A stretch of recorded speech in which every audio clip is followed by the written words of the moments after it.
Testing, testing, 1, 2, 3.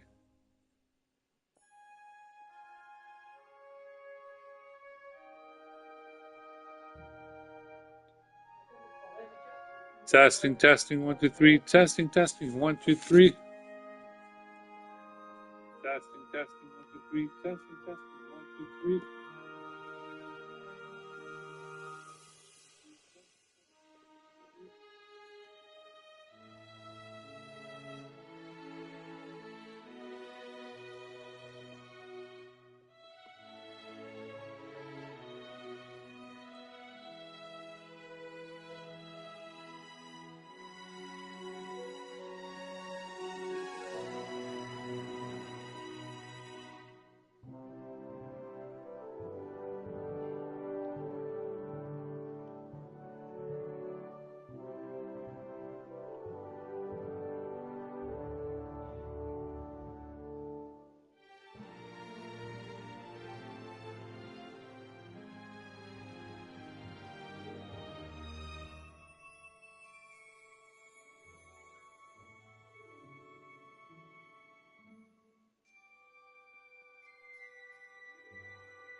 What's up, everybody? This is Zach again, Zachy, creator of Jellag Radio, many more podcasts on the website, Zach.coffee, that's Z-A-C-K-O-F-F-E.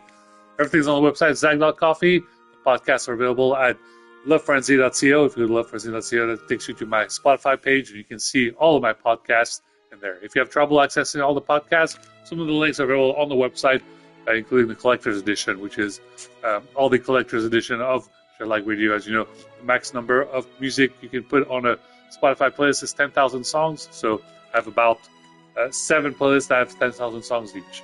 I have 8 soon. We're going to go ahead and play Back to the Future again. Big shout out to all of you now that the PlayStation servers are back up.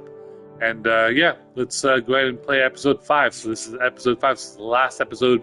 Once we complete this episode, we will be done with the whole Back to the Future game series, and hopefully that inspires all the makers to make a brand new Back to the Future game series or cartoon series or movie series or manga or something.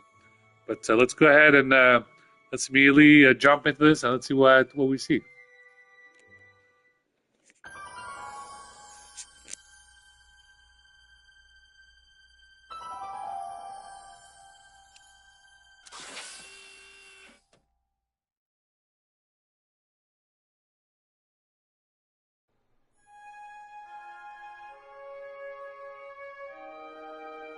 Big shout out to Michael J. Fox, the whole Michael J. Fox Foundation, to find help for Parkinson's disease. Link is up on my website, on my YouTube, on my Twitter. By all means, if you can donate, that's great. And yeah, let's continue the fight to find a cure for Parkinson's disease. As for myself, if you like my page, be sure to like and subscribe to my YouTube channel. I have about 34 subscribers on YouTube. Thank you so much. I have over 10,000 views this 1 year. This is first year on my YouTube channel. Please keep on watching. Let's get that to 20,000 views. As you know, I have to get 100,000 views so I can get a plaque from YouTube. So it would be much appreciated. 100,000 subscribers. I have 37,000 views on my website, Zach.coffee, since its inception over 10 years ago. So keep at it, keep reading the site. I'm making it available on LinkedIn as well, because some of you prefer the font on LinkedIn. But keep watching, keep reading. I have Venmo, PayPal, GoFundMe. Thanks.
Why didn't you wake me up?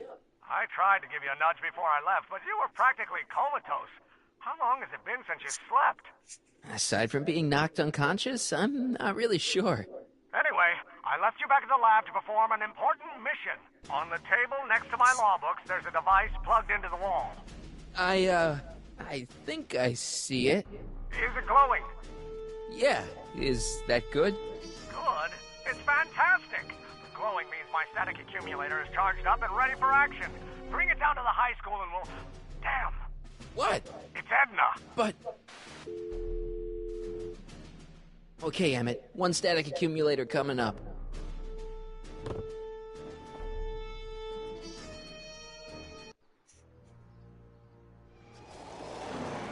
Yeah! Jeez, Doc. Watch out. You almost ran me over. Sorry about that, Martin. This vehicle is sometimes difficult to control.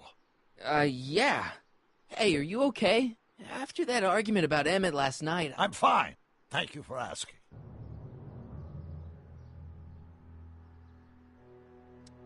So, how are the time circuits? Still broken.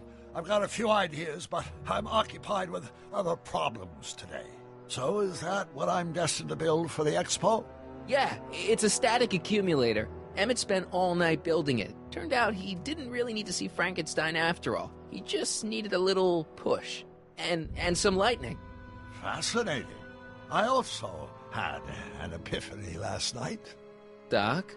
I realized that it wasn't Edna that made my life miserable. Doc! It was science.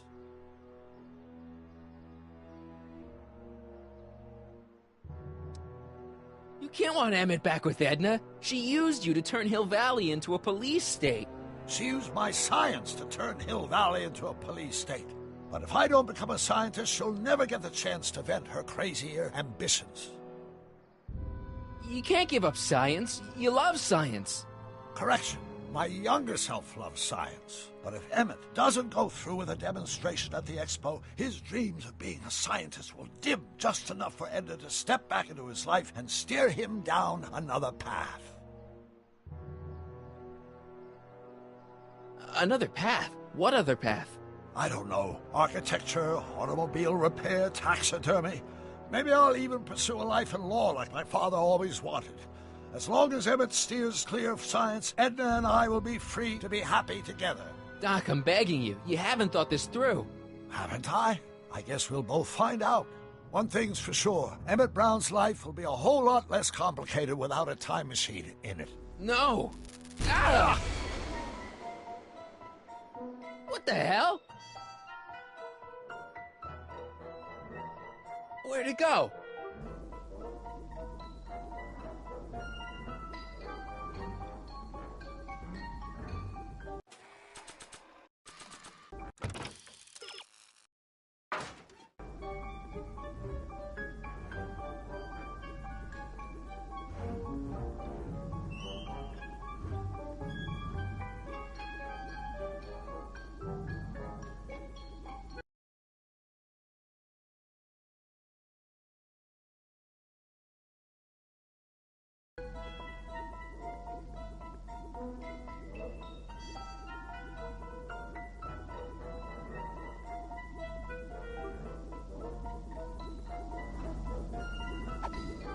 Oh, come on.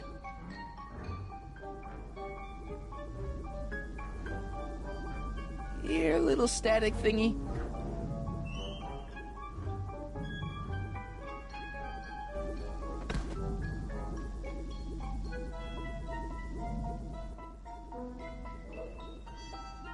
I can't reach it.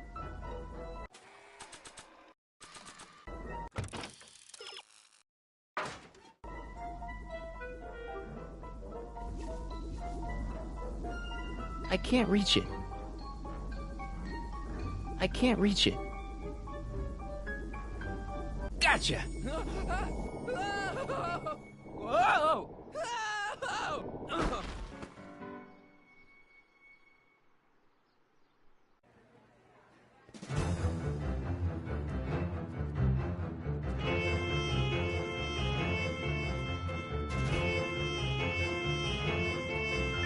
The future is coming today. There's a shiny new tomorrow on the way. A day of invention is at hand. It's a mystic, futuristic wonderland.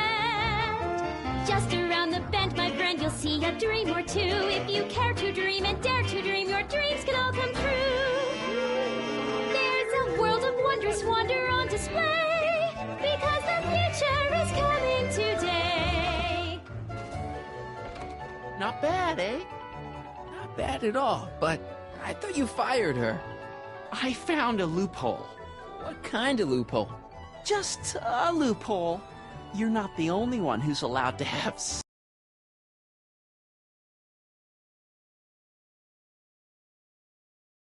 secrets, you know. All right. Say, don't you have to get that whatchamacallit to Emmett Brown's booth? Huh? Oh, yeah, right. Because the future is coming. It's almost here now. The future is coming. It's getting clear now. The future is coming today.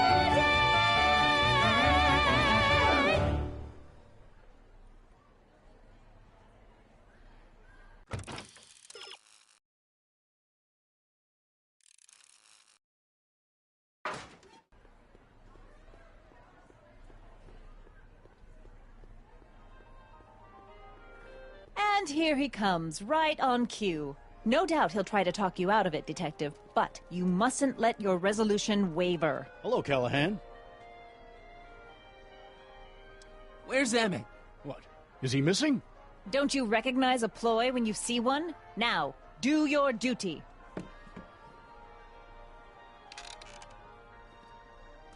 Wait a minute, that's Emmett's levitator up there. Oh, don't be so modest. I'd say you deserve at least half the credit. It was you who tricked poor Emmett into breaking up with me. It was you who manipulated him into dropping my project in favor of this clear hazard to public safety. It was my plan to get him back to inventing what he should be inventing. What's your point? Oh, I think you know exactly what my point is. Emmett's invention isn't going to work, is it? At least not the way poor Emmett thinks it is.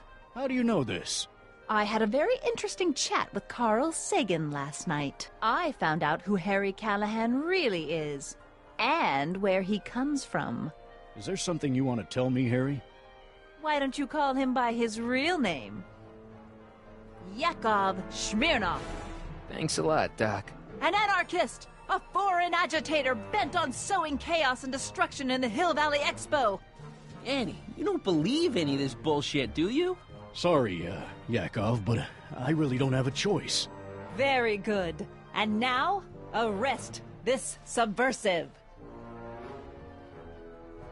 Come here. Look, here's the thing. I happen to believe this dame's got a screw loose, but she's been getting some clout in town ever since that business with Kid Tannen. But Emmett's gotta fly that electrokinetic levitator at this demo. His whole future depends on it. And my future depends on making sure he doesn't. The chief reads her column religiously. Well, if I don't do what she says, she's gonna start a campaign to have certain tainted officers removed from the force. Isn't there anything I can do? Not unless you've got some dirt on Edna. Something that'll discredit her in the eyes of the law. Well? I'll dig something up. You do that. In the meantime, you and young Mr. Brown better... where is he, anyway? Wait, you haven't seen him? Emmett? Has this foreign radical done something to my Emmett? Maybe you should find him. Oh, you're letting him go? This radical subversive? Just like that? Okay, so I gotta find Emmett. And do something about Edna.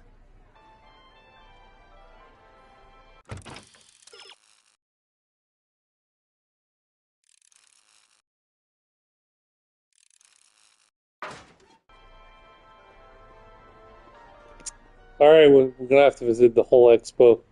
Let's get some tickets from Trixie first, and then we'll visit everything to find out where Emmett is. Greetings, forward thinkers of Hill Valley. Hi, Trixie. That's Techne to you, kiddo. Right. Congratulations on getting the old job back. Thanks. Justice triumphs in the end, you know? Now what can I do you for?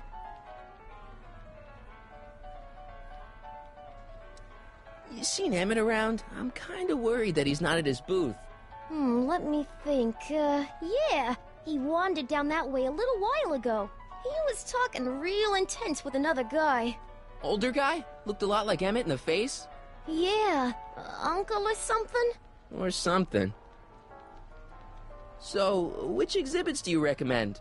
The most popular attractions are the Glass House, the Future Furnishings, and of course, Enlightenment Under the Sea.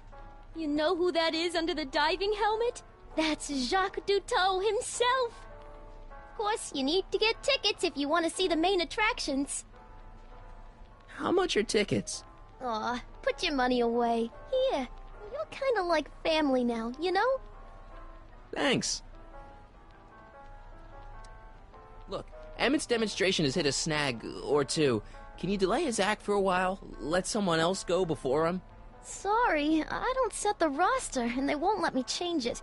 I can drag my feet a little, but if your friend's not ready to go on pretty soon, we might have to skip his act. I mean, demonstration. But you can't! Hey, it's just a science demo. It ain't a matter of life and death. What time is Emmett supposed to go on? Let's see, 8 kilobeats past 50. We're on metric time here at the Hill Valley Expo. Edna Strickland is trying to get Emmett's booth shut down. That dame don't know how to mind her own business, does she? Is there anything you can do to get Emmett's booth open again? I wish there was, but I'm just a muse. All we can do is inspire people. Okay, you're a muse. Can you inspire me an idea? I'll try. Well? Maybe it doesn't take effect right away. Artie told me how you managed to get your old job back. He did? But it was supposed to be a secret. There's no secrets between us. He couldn't resist telling such a good story. Yeah? Still, I'd like to hear it again, from your point of view. He didn't tell you anything. Thanks. Happy to help.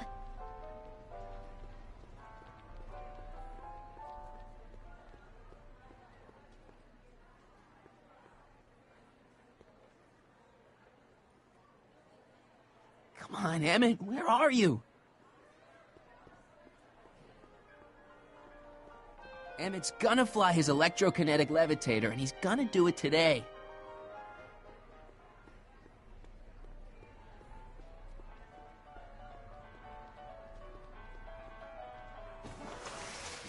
Welcome to the phone booth of the future, made with Atlas glass. Atlas, unbreakable and soundproof. Our phone is hands-free, so you can enjoy a sandwich or a cigarette while chatting with friends in perfect privacy. Would you like to place a call? Yes, I'd like to talk to... Unfortunately, this phone booth only accepts incoming calls.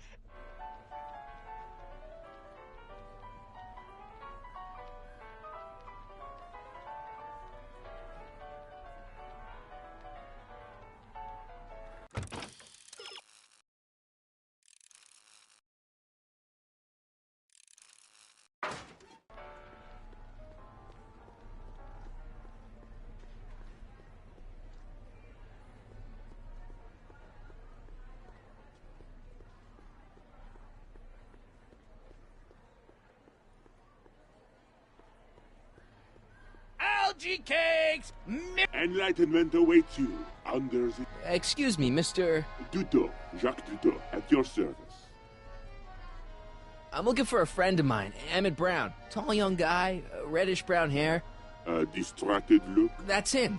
Any idea where he went? He just passed by here with an older gentleman. I think they were headed into the House of Glass. Great, thanks.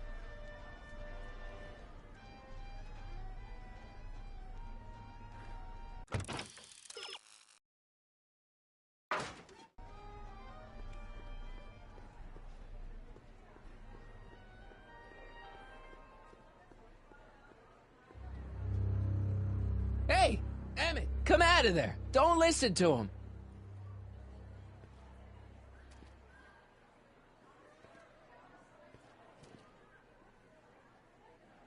Perfect.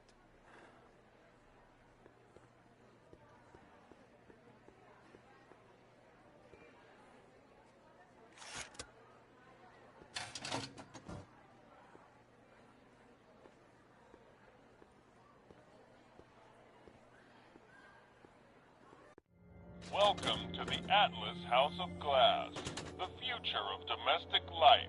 Okay, Emmett, let's get you out of here. Emmett! Emmett, don't listen to him. He's crazy. I'm still not sure about this business proposal, Mr. Sagan. Let me explain it again. Atlas Glass, unbreakable and soundproof. Soundproof glass. Great. Our living space can be configured to meet the needs of any family. Need a private study? Simply slide the walls in, or slide them out again to create a spacious banquet hall.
This is more complicated than...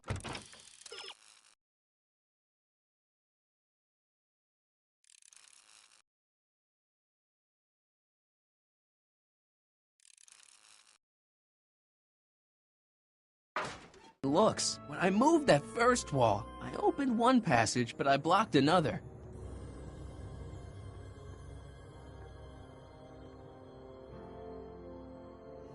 Something's blocking it.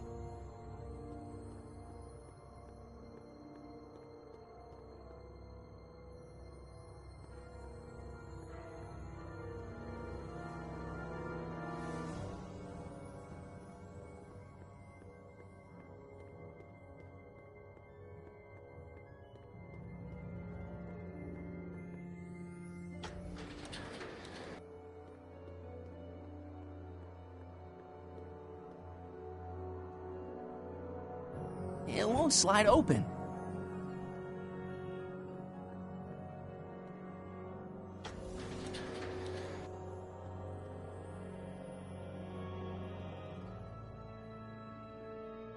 It won't slide open.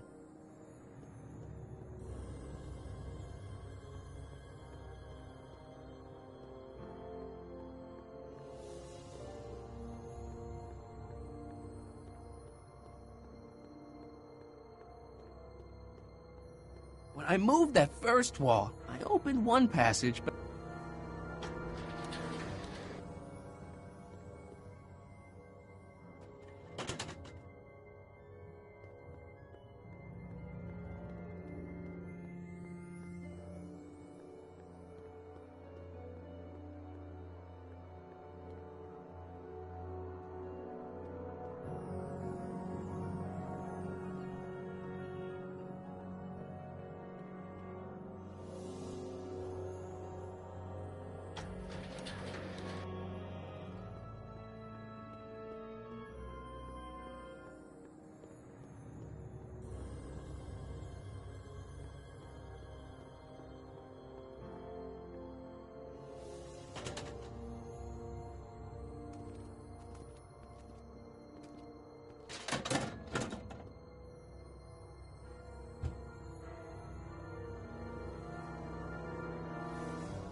We're getting closer, but once again, too far away now.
Help! Let me out!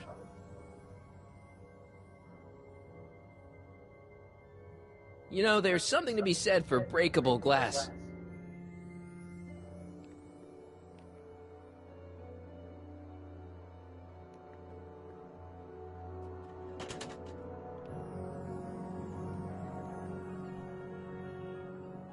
It's still locked. Only way I'm gonna get out is the way they did.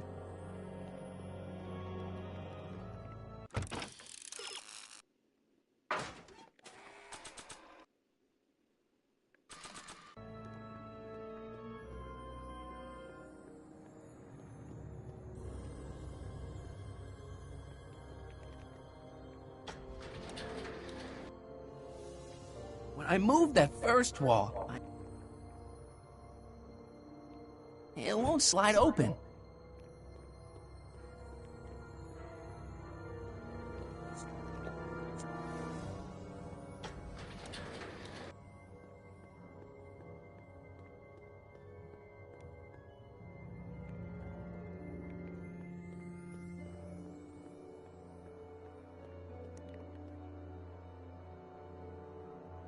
It won't slide open.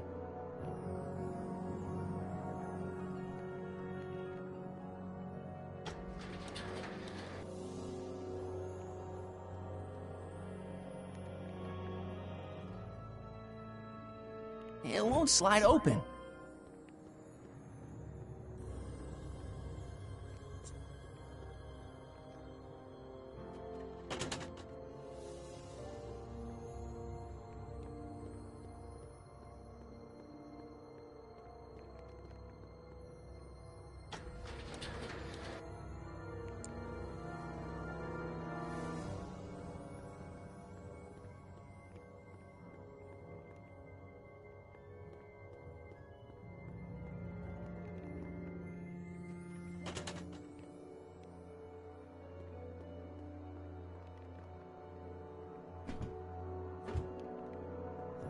Just one wall between me and Emmett, and it's a wall I already moved once.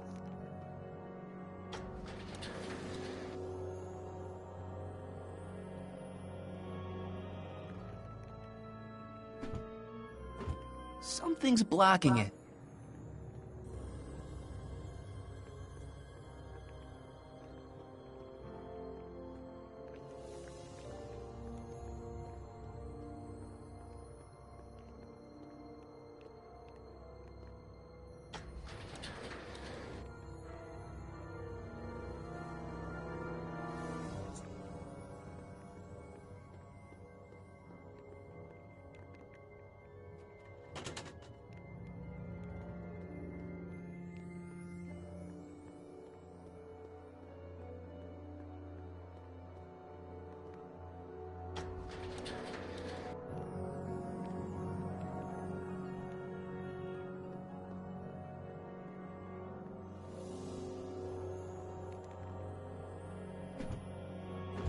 It won't slide open.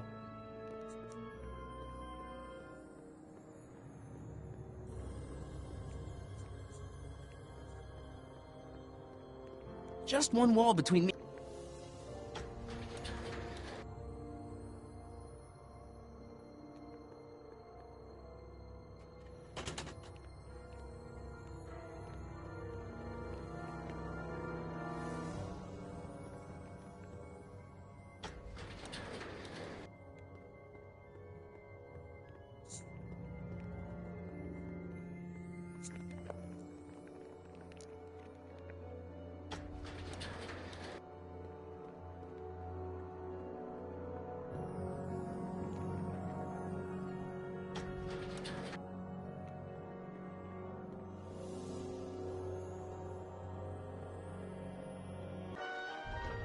Yes. Emmett? Oh, where'd you take him now, Doc? Greetings again, mortals! This is Techne, Muse of Progress. Hoping you're all having a swell time taking in all the exhibits. Don't forget, you can purchase tickets to our main attractions right here at the information booth.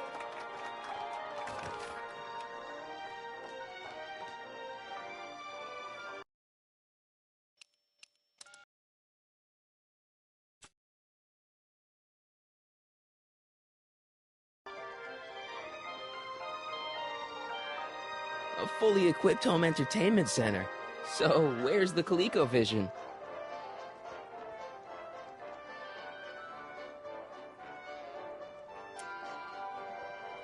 the House of the Future, fresh fruit baskets will be replenished daily by fleets of fruit-bearing helicopters. Ah, it's wax.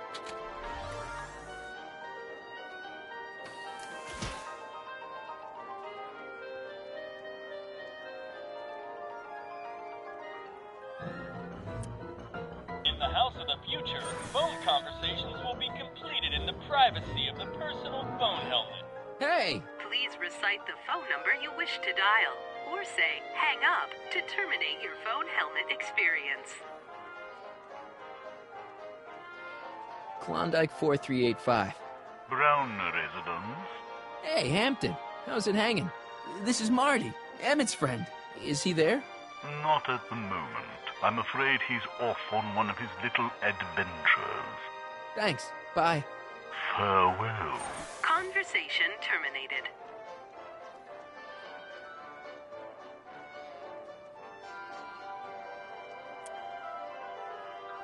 In the mood for fun? The House of the Future comes equipped with a modern home entertainment center. Chinese checkers and everything.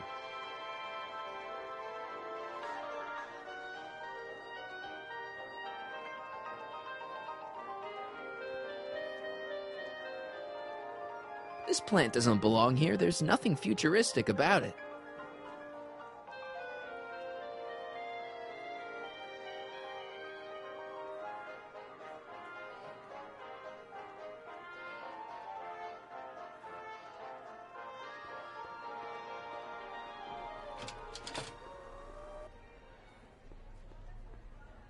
I think that's supposed to be a clock.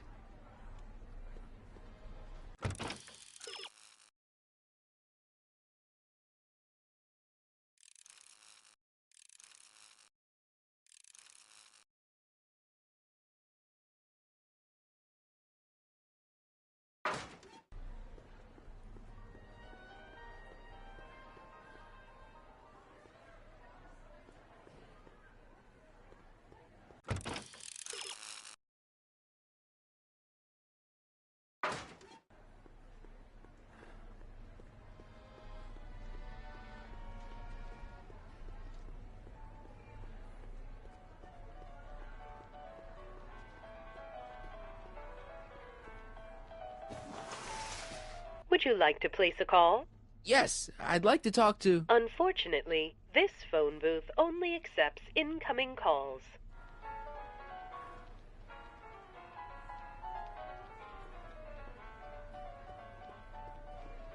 Hiya, folks. A potted plant?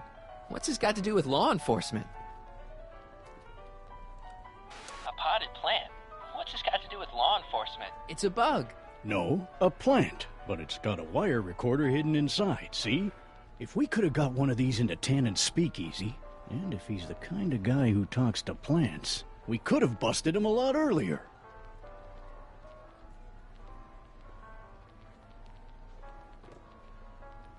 Hey, don't walk off with the recording plant. It's the only one I got.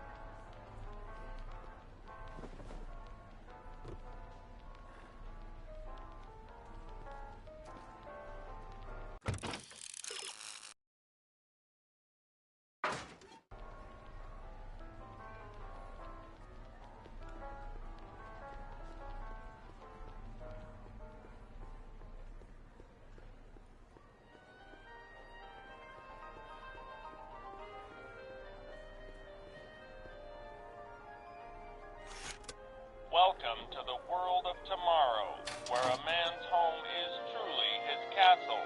Here, gratification is just always a push of a button away.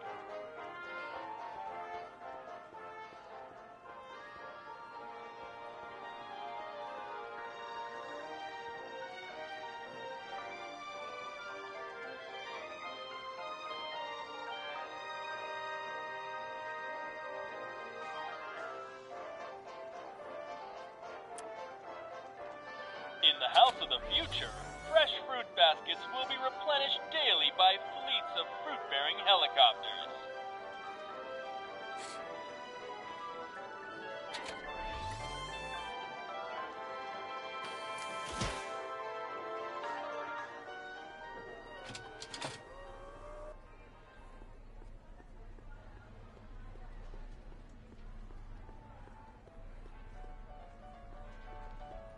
Hiya, folks. Hi, Trixie. Now, what can I do you for?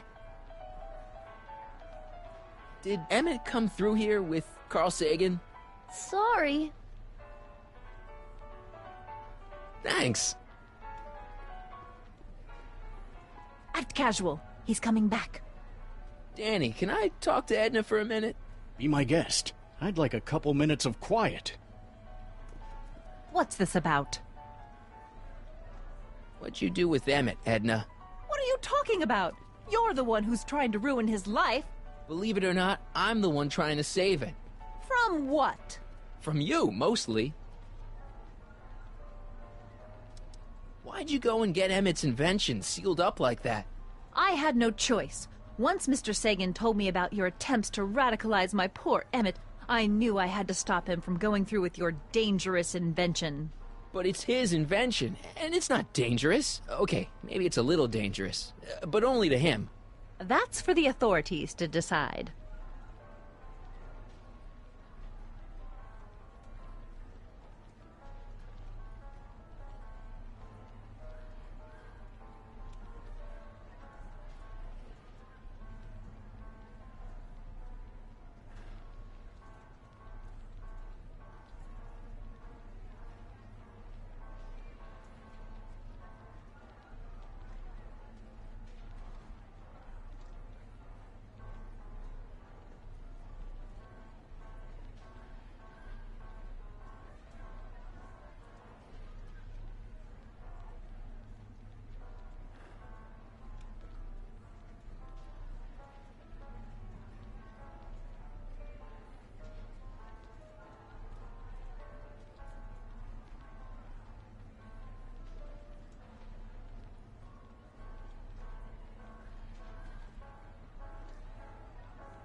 Why's Parker so willing to do your bidding?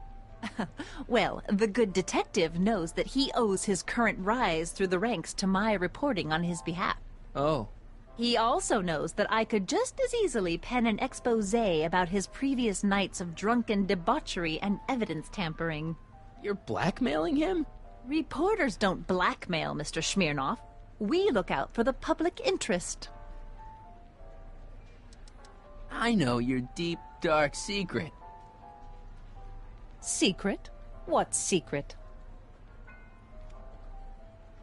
Pretending like you wanted to put Kid Tannen away when all the time you were working for him. Oh, how preposterous.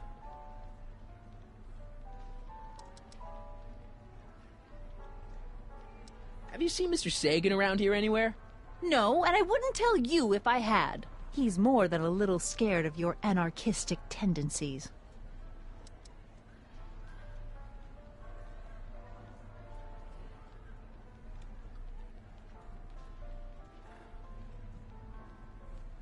I know your deep, dark secret.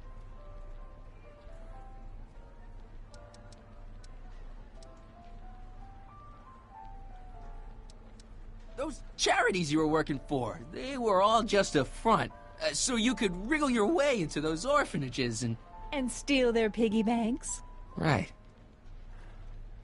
Okay, this is pointless. I've got to find Emmett. Stay away from him, you anarchist hooligan.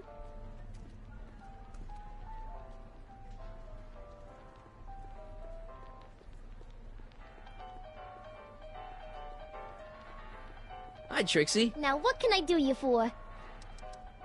Thanks. Are you ready for a picture radio? Wonder if that's anything like MTV.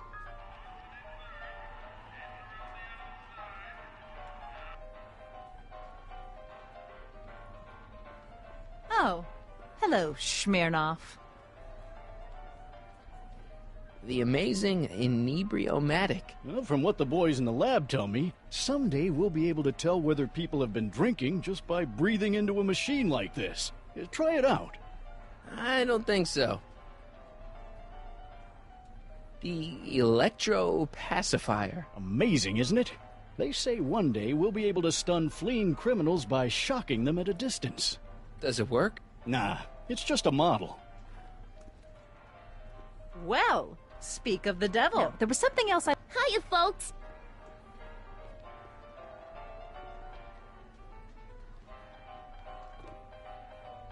Hey, don't walk off with the recording plant. It's the only one I got.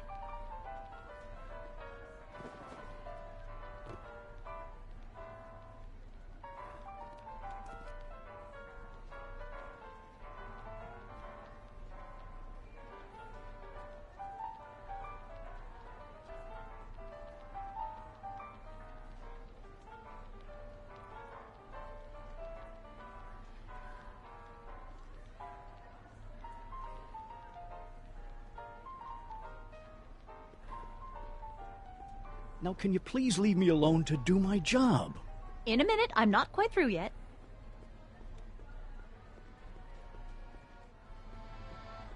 Excuse me, sir. I'm looking for a tall, thin, older gentleman. He might have been with a tall, thin, younger gentleman. I know just who you're talking about. They just left not a minute ago. If you hurry, you might catch them.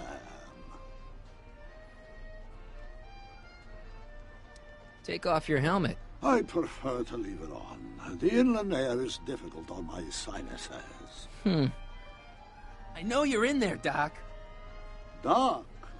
Yes, I am a doctor of marine biology, but I fail to understand what you're... Quit fooling around, Doc. What have you done with Stop! Help! I'm being attacked! Harry! What are you doing? You can't assault the exhibitors! You don't understand. He's kidnapped Emmett.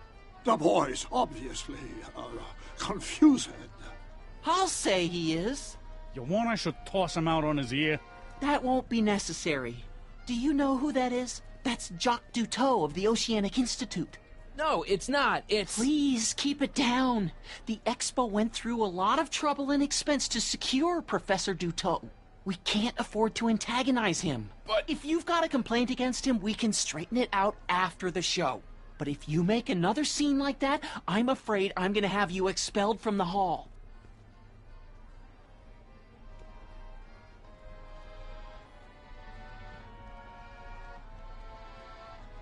Where'd you stash Emmett? In the diving bell? It's called a bathysphere. Aha! So Emmett is in the bathysphere. I don't know what you're talking about.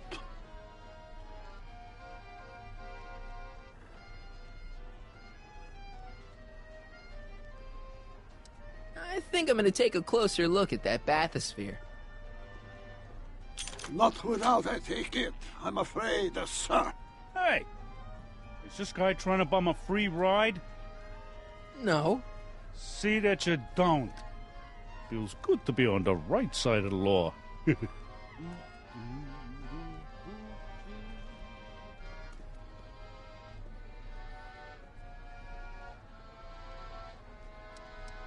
Professor Duteau, huh? At your service. What have you done with the real Professor Duteau? I'm not sure I like your insinuations. I'm not sure I like you kidnapping Emmett. Perhaps I should call the authorities and have you removed from the hall. You're a cold-blooded guy, Duteau. C'est la vie. Take a ride in a bathysphere. Your bathysphere. I'd like to see the inside of it. Can't get in without a ticket, I'm afraid. You're not gonna get away with this, you know. As they say in my country, que sera, sera. Next up on our roster, a man who saw the possibilities in pond scum. Welcome, Ernest Philpott. Thanks, Trixie. Technique. I'm truly honored to be here. Here's my ticket. I want to see inside that bathysphere. I don't think so. What do you mean? I've got a ticket. You have to honor my ticket. It's the wrong kind of ticket. Sorry. Oh, give me a break. Experimentation. I believe I have.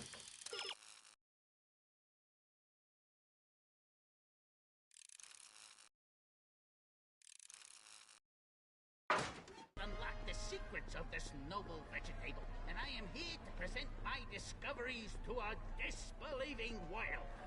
Algae cakes, ladies and gentlemen, is the next wave in the agricultural he's approaching. revolution of the 20th century. Algae has just loaded. Hey, Danny, could I have a word with you? Comrade Smirnov, come to turn yourself in? In private? With pleasure. I found Emmett. Great. Now maybe we can get to the bottom of all of this. Where is he? Carl Sagan's kidnapped him and dumped him in the bathysphere. What? Listen, Harry, or Yakov, or whatever your name is, I like you. And I may even owe you one or two. But you're not helping anything by making up crazy stories like a certain crazy lady reporter I could mention. But if you want to help Emmett, get him over here and get Edna off my back. You know how you said you'd defy Edna if I could dig up some dirt on her? Yeah? You got some? She kidnapped a friend of mine and she tried to erase his brain. That's terrible. Now, when did this happen? In, the future. Stick to the facts, kid. I have enough people come to me with cock and bull stories. You haven't seen Carl Sagan around here, have you? Nah. Isn't he still a wanted man? Nah. All those arson charges got dropped weeks ago. Judge Brown said there wasn't enough evidence for a trial. Thanks. I'll be back. Oh, I hope so. You've got to get this albatross off my neck. Well, did you put the screws to him? Did he confess? Thank you, Ernest. Do be sure to drop by his booth and sample an algae cake. I have, and it was very interesting. I will be back later to highlight another of our fine exhibitors. See you soon.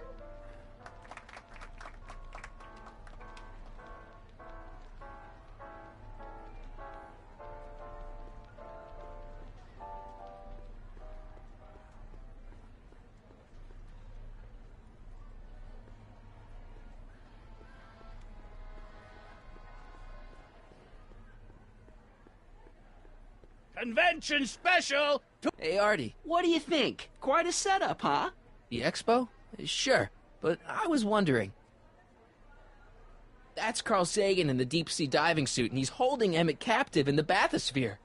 You're making a pretty serious allegation, mister. I'll have to look into it. Right after the show. This ticket should get me into any exhibit on the floor, right? Sure. That's a P-ticket. Well, the guy at the aquarium is refusing to honor it. There must be some mistake. Come on, let's straighten this out. Professor Duteau, this young man claims you refused to take his ticket. Not at all. I am only too happy to take his ticket. Please, climb the ladder, and I will raise the bathysphere.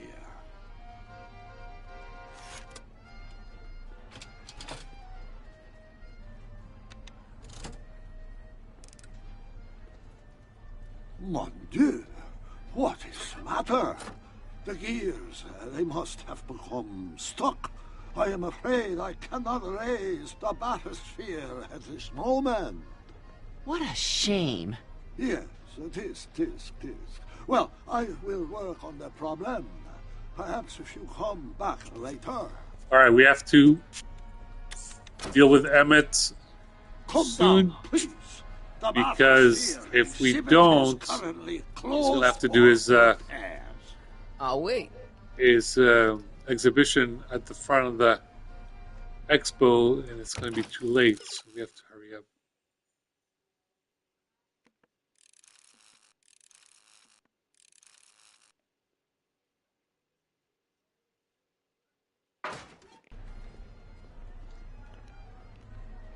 So sorry for the inconvenience.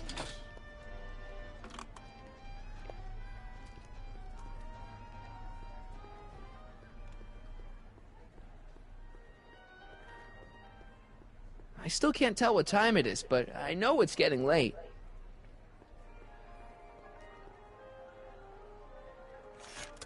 Welcome to the world of tomorrow, where a man's home is truly his castle. Here, gratification is just always a push of a button away.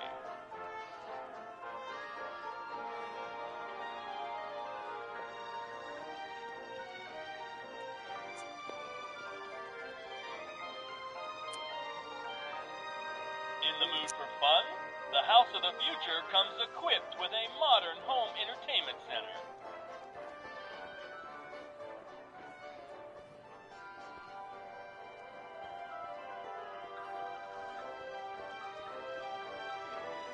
A fully equipped home entertainment center. So, where's the ColecoVision?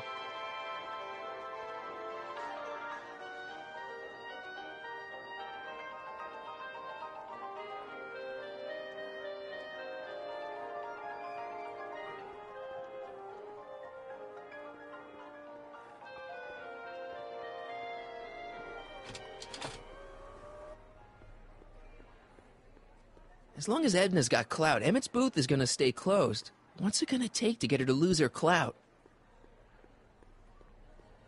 We are looking for flowers from the future furnishing. We're not there. Where are the flowers?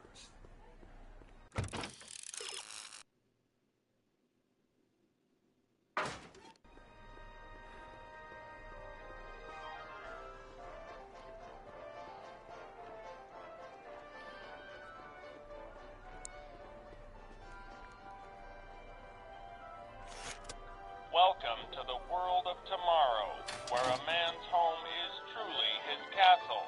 Here, gratification is just always a push of a button away.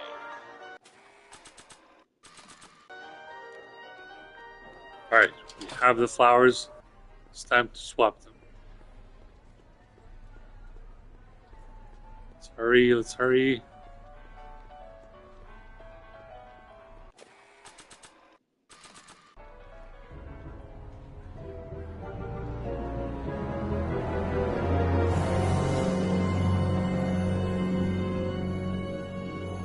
Why?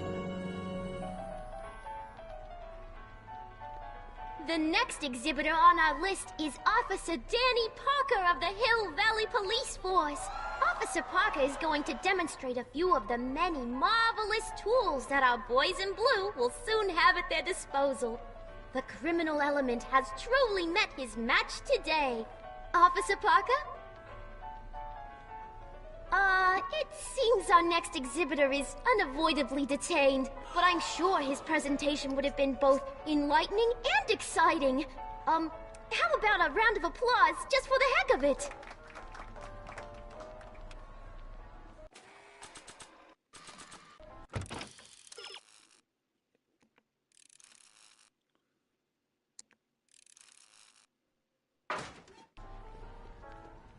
folks.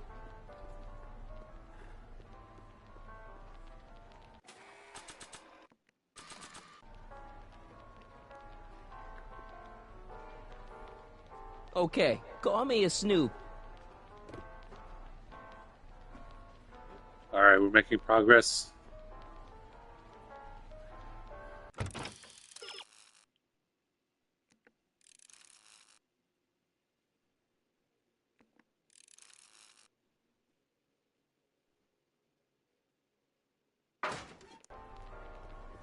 Alright, let's hustle.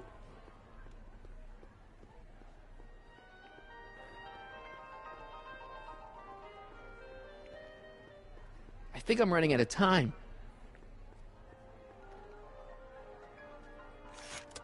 Welcome to the world of tomorrow, where a man's home is truly his castle.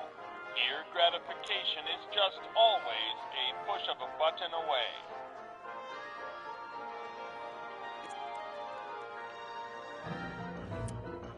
In the house of the future, phone conversations will be completed in the privacy of the personal phone helmet. Please recite the phone number you wish to dial, or say hang up to terminate your phone helmet experience.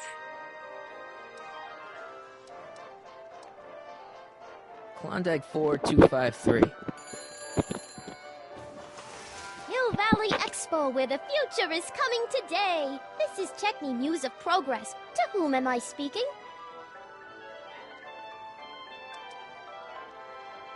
It's Kid Tannen. I'm out of jail and I want you back, baby.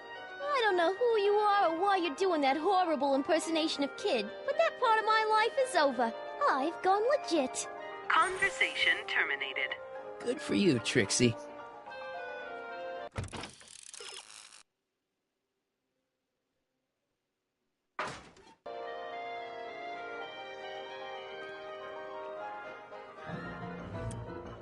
In the house of the future, phone conversations will be completed in the privacy of the personal phone helmet. Please recite the phone number you wish to dial, or say hang up to terminate your phone helmet experience.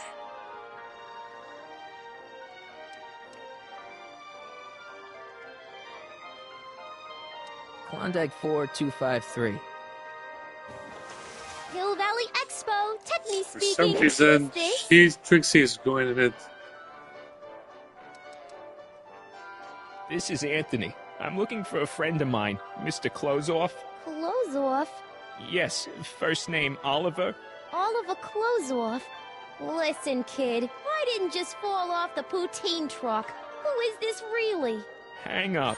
Conversation terminated.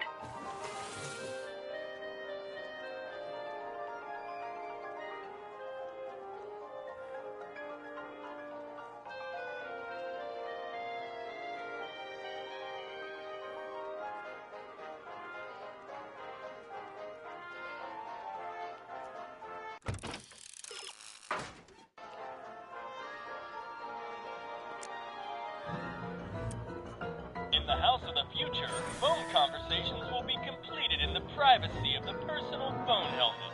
Please recite the phone number you wish to dial, or say hang up to terminate your phone helmet experience.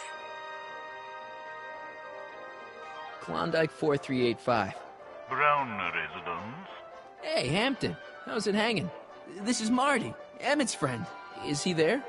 Not at the moment. I'm afraid he's off on one of his little adventures.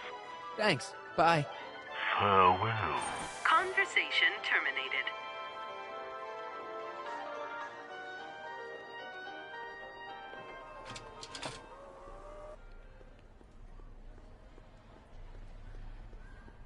I wonder if Edna would spill any secrets in a private conversation. Act casual. He's coming back. Edna, we need to talk. Go ahead. It'll give me a chance to rest my ears. What is it now?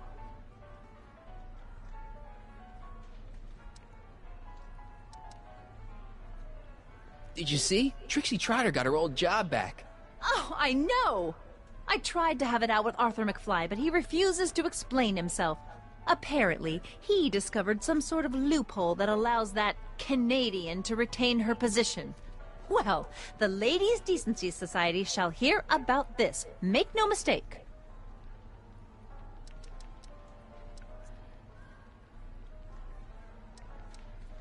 I know your deep, dark secret.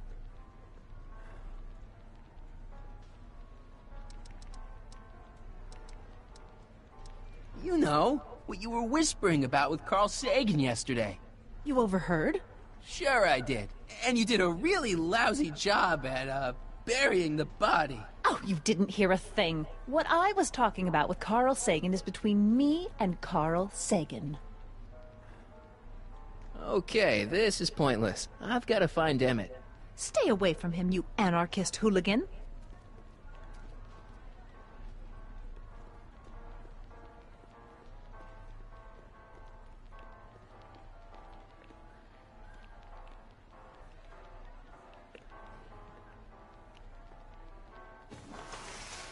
Would you like to place a call? Yes, I'd like to talk to... Unfortunately, this phone booth only accepts incoming calls.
I'm sure Edna's got a deep, dark... I think I'll climb the ladder and just hang out until you get it fixed. Suit yourself. You may be in for a long wait.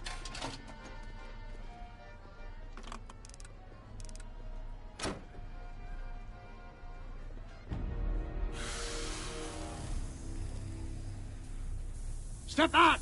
You're crimping the hose! What does it matter if there's nobody in the bathysphere? It's very bad form. Oh, sorry.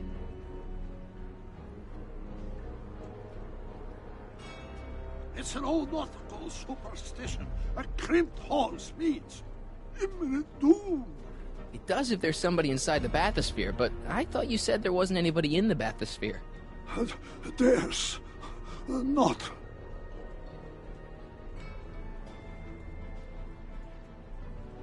I command you uncrimp that hose! Funny. You'd think it was you who was running out of air, not the guy in the bathysphere. I don't know what you're talking about. It's as if you two were connected somehow.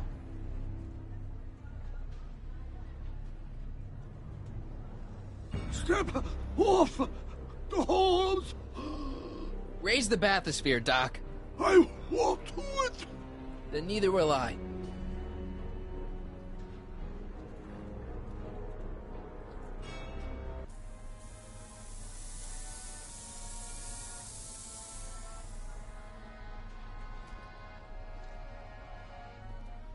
So the laws, the years, they have become unstuck. There, see? It was just a malfunction after all.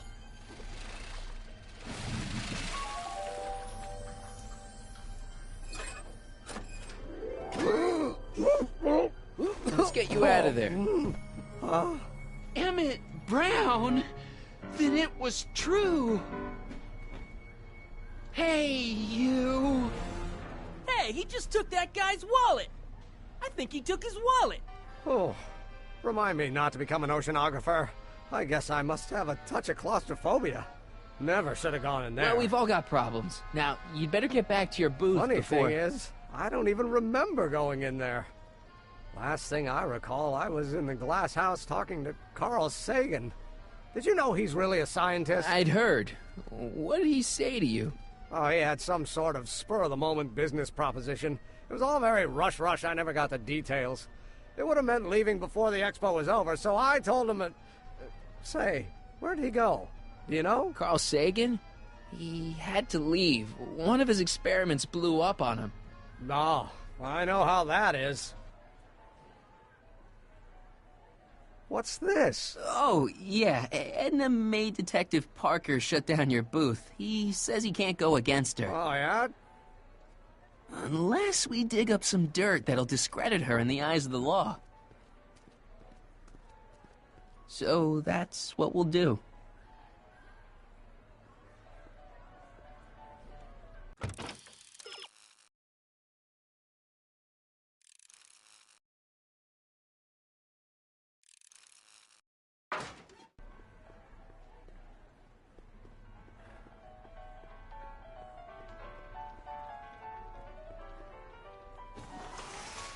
Would you like to place a call? Yes, I'd like to talk to... Unfortunately, this phone booth only accepts incoming calls.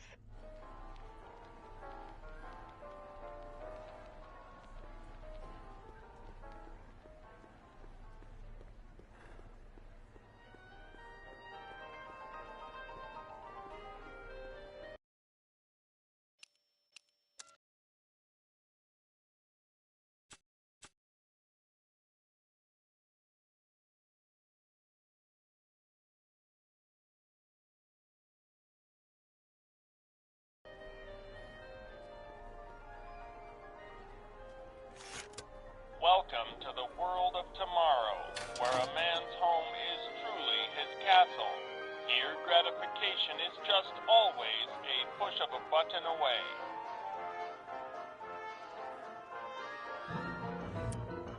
In the house of the future, phone conversations will be completed in the privacy of the personal phone helmet. Please recite the phone number you wish to dial, or say, hang up, to terminate your phone helmet experience. What? That is not a recognized option. Please recite the phone number you wish to dial, or say, hang up, to terminate your phone helmet experience. Klondike 4253. Jeez, always with the phones. Yeah?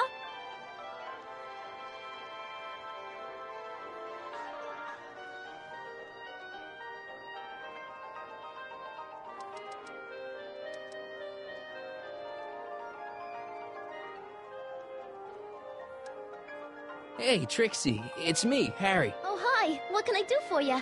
Oh, nothing. I was just checking out this snazzy phone. Okay, bye. Bye. Conversation terminated.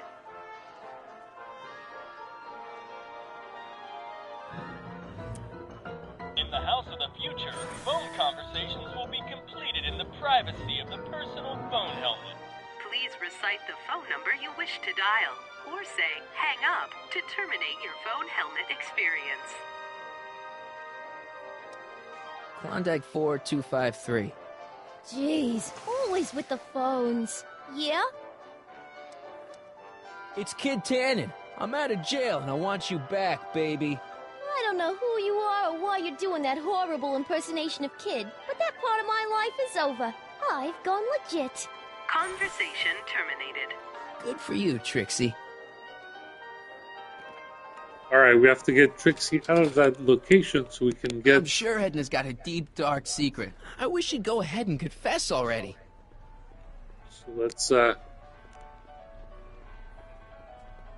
Oh, hello, Smirnoff. Hey, Emmett, mind if I talk to your ex for a minute? Could you? The detective and I need to have a rational conversation about my invention.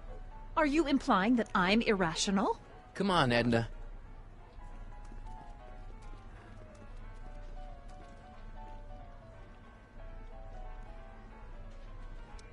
Any chance you could talk Parker into letting Emmett go ahead with his demonstration?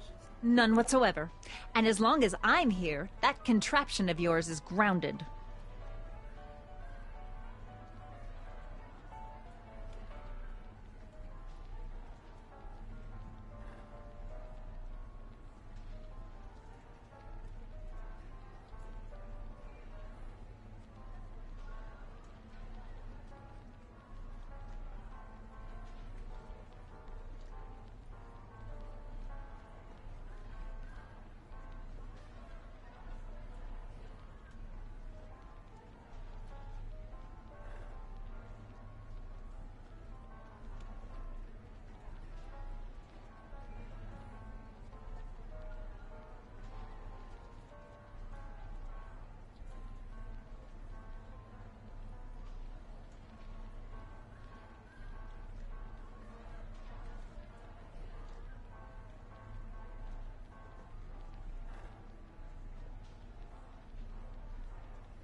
I haven't got time for this. That's funny. Soon Emmett and I will have all the time in the world.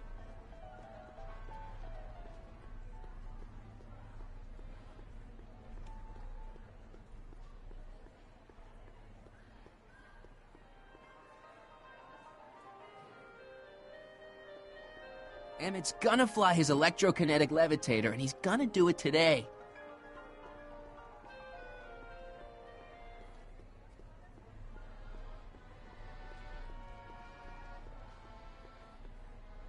How about an algae cake? Sure thing, mister. Wait a minute. You're the guy that makes the algae cakes? But I thought you couldn't stand them. Hey! You're the guy that tried to pick up on my Eunice! Ah, for the love of... No algae cakes for you, Buster!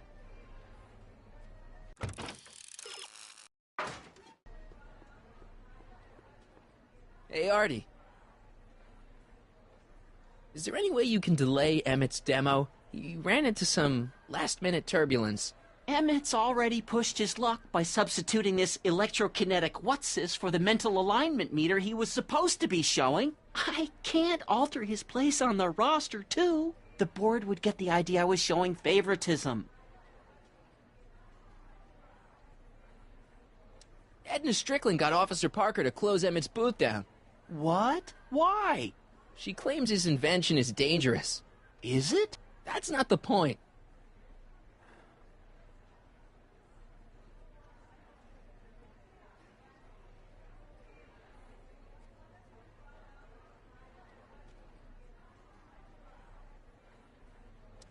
Come on, you can tell me. How did you manage to get Trixie her job back? I thought her being Canadian was a deal breaker. If something's really important to you, you find a way. You ought to know that. See you around.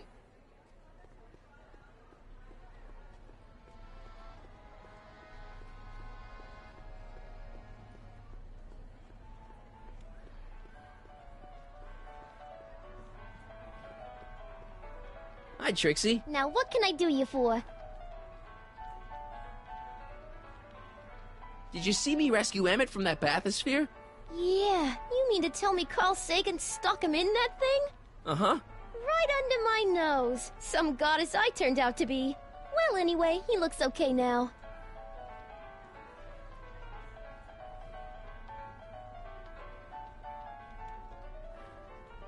Okay, you're a muse. Can you inspire me an idea? I'll try. Well? Maybe it doesn't take effect right away.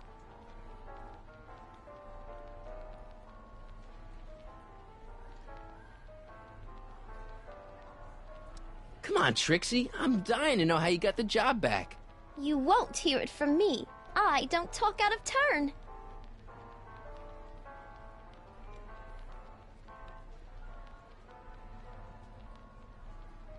Okay, you're a muse. Can you inspire me an idea? I'll try. Well? Maybe it doesn't take effect right away. Thanks.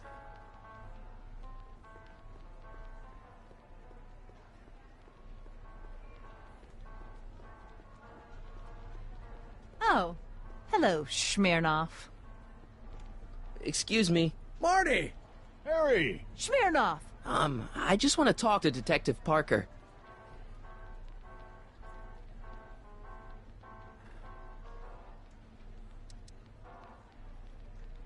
Since when does anyone in Hill Valley listen to what Edna has to say? Ever since she helped take down Kid Tannen, she's had the mayor and the city council eating out of her hand.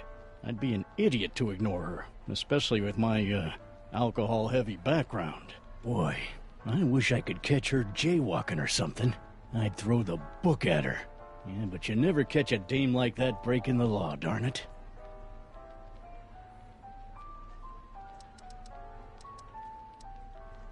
You know how you said you'd defy Edna if I could dig up some dirt on her? Yeah? You got some?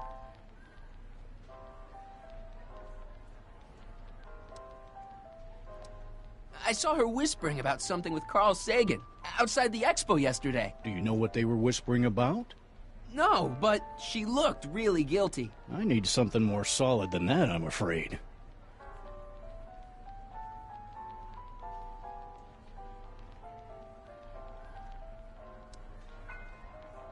What's a newly promoted detective like you doing hanging out at a science expo anyway?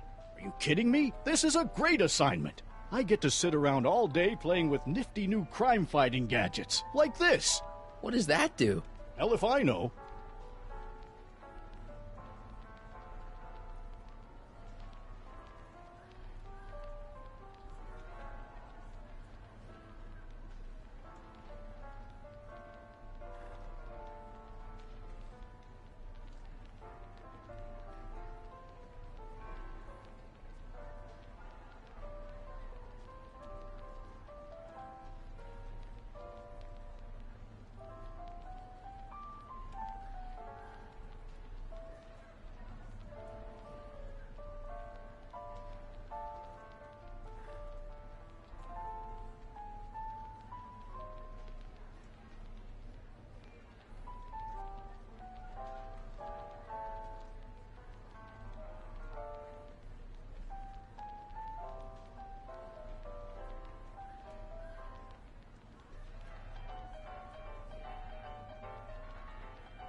Thanks. All right, guys. I'll be back. Well, did you put the screws to him?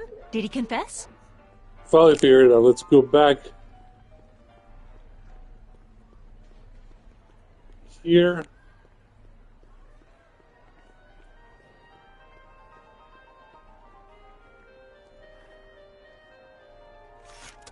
Welcome to the world of tomorrow, where a man Future design house. truly his castle. Here, gratification is just always a push of a button away.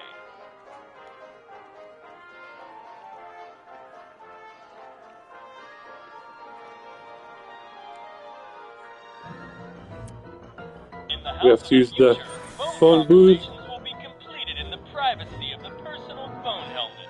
Please recite the phone number you wish to dial, or say hang up to terminate your phone helmet experience. Phone booth of the Klondike future. 4253. Jeez, always with the phones. Yeah? Then Carl said, Carl Sagan. Ooh, the mysterious Mr. Sagan. What do you want? "You got a trophy, very nice. Gotta talk Can you to put Edna Edna." Strickland on the phone for me? Sure thing, Mr. Sagan. Hey, Strickland! Somebody actually wants to talk to ya. Mr. Sagan? What happened? I thought you were distracting Emmett. I was? Oh, yes, of course I was. Then why is Emmett standing here valiantly trying to convince Detective Parker that he should be allowed to go through with this ever so dangerous display of wrong-headed technology? What can I say? I was outsmarted by that wily Yakov Smirnov. Well, that puts a crimp in our plan. Yes, our plan. About that plan.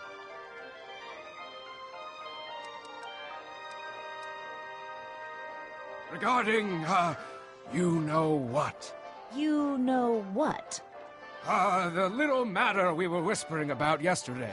Oh, that! As a matter of fact, I'm glad you brought it up. I was thinking, wouldn't it be a good idea to pin it all on Yakov Smirnov? Pin what on him exactly? You know, it!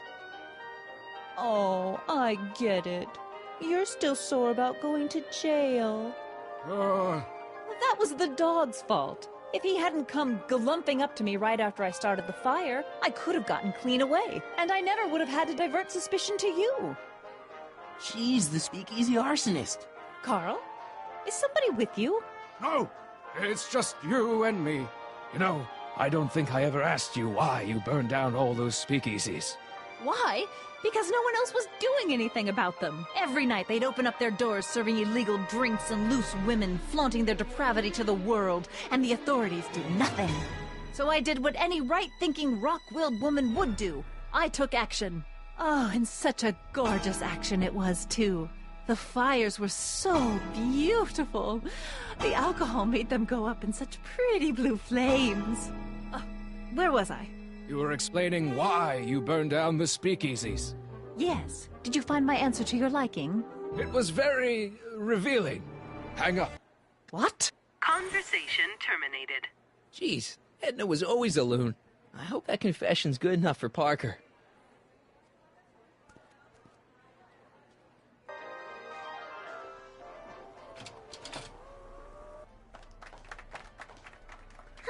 folks! It's me, Techne, Muse of Progress, gracing you once again with my presence. And speaking of presents, what better gift could Hill Valley offer the world than this magnificent science and technology exhibit, eh, folks? If you haven't done so already, I urge each and every one of you to take a peek at Furnishings of the Future, right here in our main hall. Tickets are available from me, Techne, at our information desk.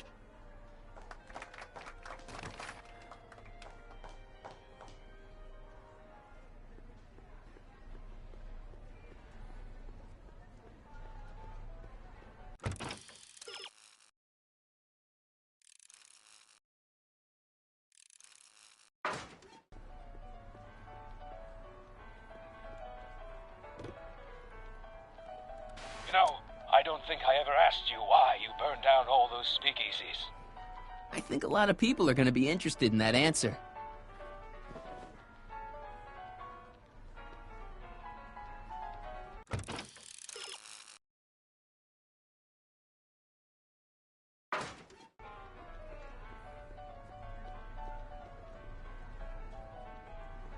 Oh, hello. Excuse me. I just want to talk to Detective Parker. You know how you said you'd defy Edna if I could dig up some dirt on her? Yeah? You got some? Edna's the speakeasy arsonist. That's an interesting theory. It's the truth. I heard her confess. Well, I didn't hear it, so I'm afraid it's your word against hers. And no offense, but her word carries a little more weight around here than yours does.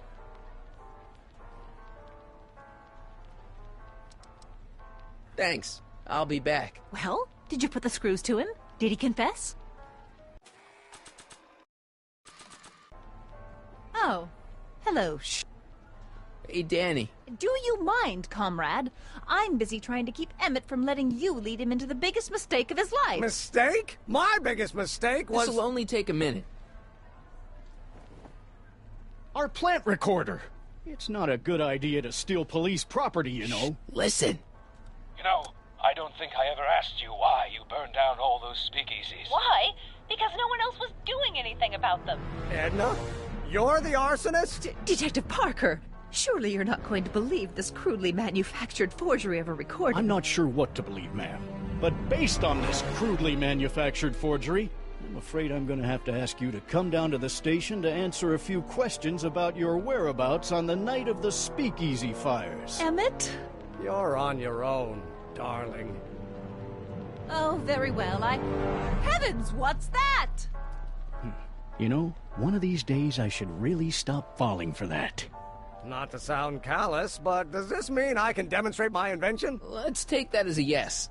Greetings and salutations to all our honored guests. I am Techne, Muse of Progress, and it is my pleasant task once again to highlight one of the great minds who was hard at work building a better tomorrow. I think that's me. I'm next on the roster. But are you ready? No, I don't have a choice. Did you bring the static accumulator? Oh, right. Here you go. Great. Come on, let's get up there.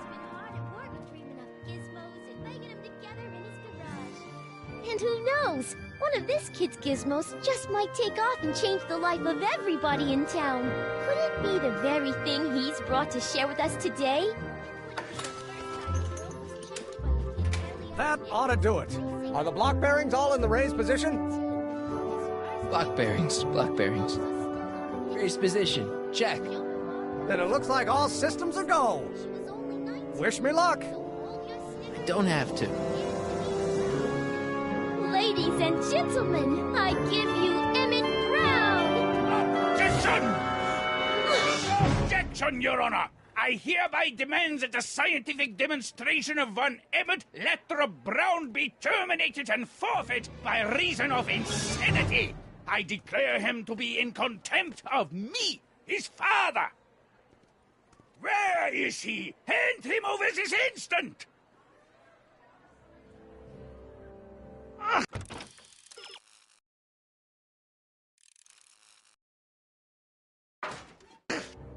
Nah. I don't think so.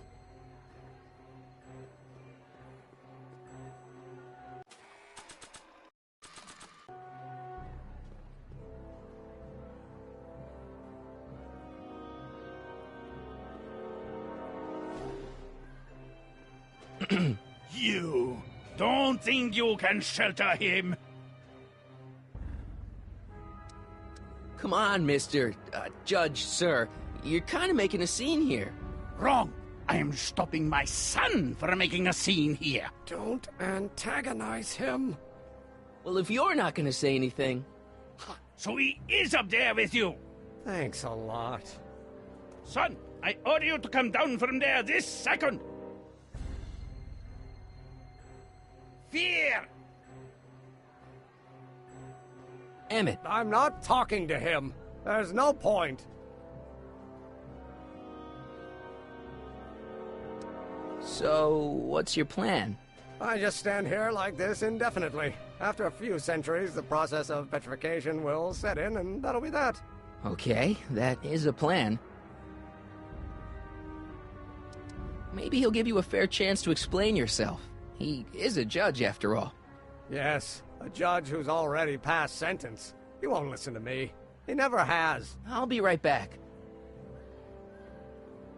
I'm counting to 4. I want to speak to my son. Emmett's not ready to talk to you, directly. Oh, my God. I suppose you're his mouthpiece? I guess so, yeah.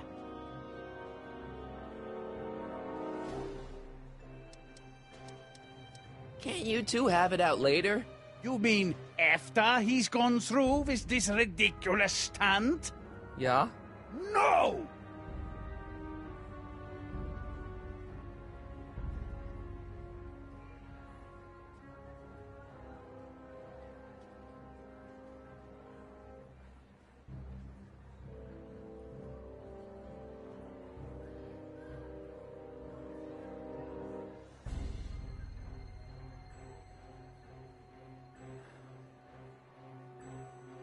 You can't talk him out of it. His mind is made up.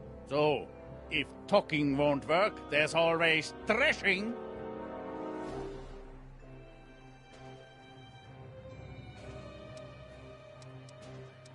He says it's no use talking to you. You never listen? That only shows how pig-headed he is. Of course I'll listen. If he can justify his craziness, I'll be only too happy to indulge it. Stay right there. I'm not going anywhere. You dare to disobey a direct order?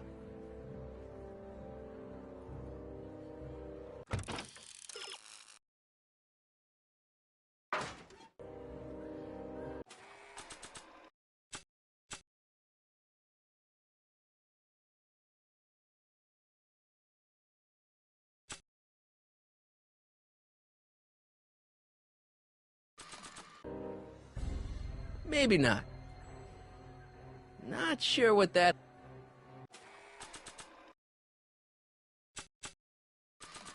I'm not sure what that... Not sure what that...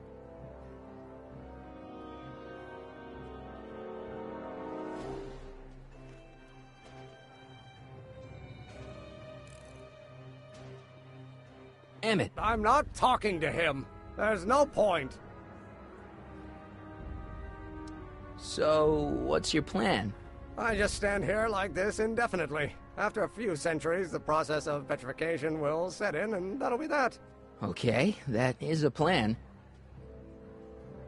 Just go deal with them. What have you got to lose? That's what they said to Custer. I'll be right back. You dare to disobey a direct order? So, is your client prepared to make a statement? You can't talk him out of it. His mind is made up. So, if talking won't work, there's always threshing.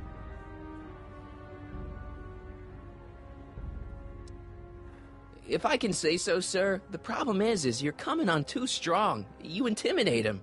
I don't intimidate him enough. That's the problem.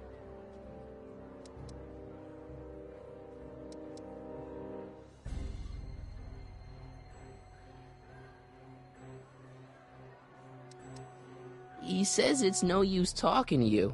You never listen? That only shows how pig-headed he is. Of course I'll listen. If he can justify his craziness, I'll be only too happy to indulge it. Stay right there. Fear!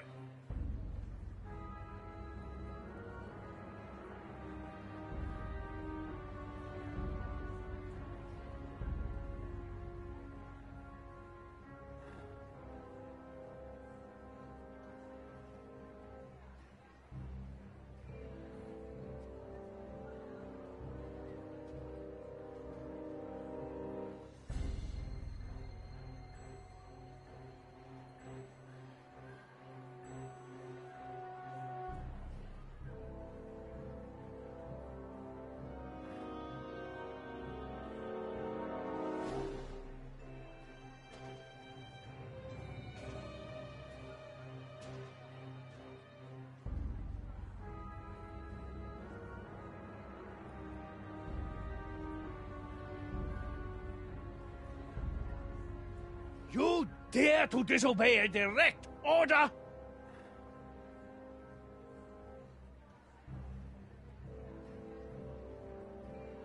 Emmett. I'm not talking to him.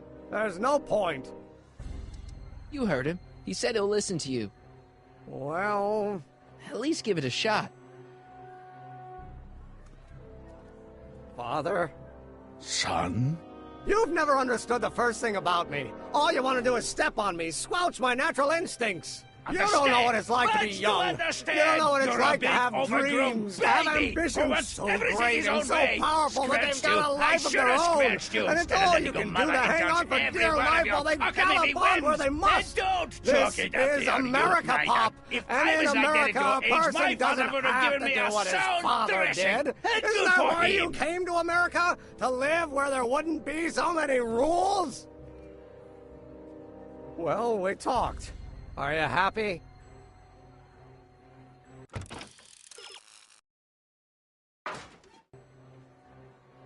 Emmett? Here to play peacemaker again, Pollyanna?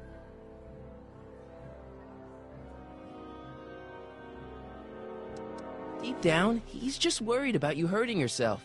No amount of physical pain could equal the pain he's already inflicted to my spirit.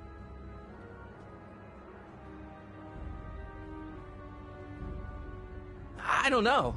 I think you two are on the verge of a breakthrough. Okay, so he's got a strong personality. Strong personality. Lord save us from strong fathers. Why couldn't I have been born to a nice, wimpy milquetoast? Yeah, well, that's no picnic either. The important thing is, fathers can change. Says you.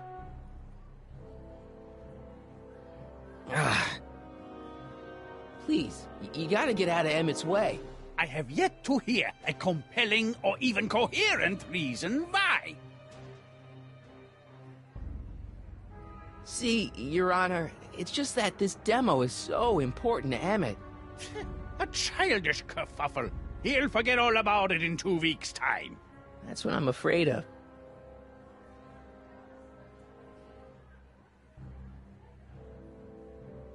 Look, Your Honor, you don't see it, but there's an awful lot riding on Emmett's demonstration.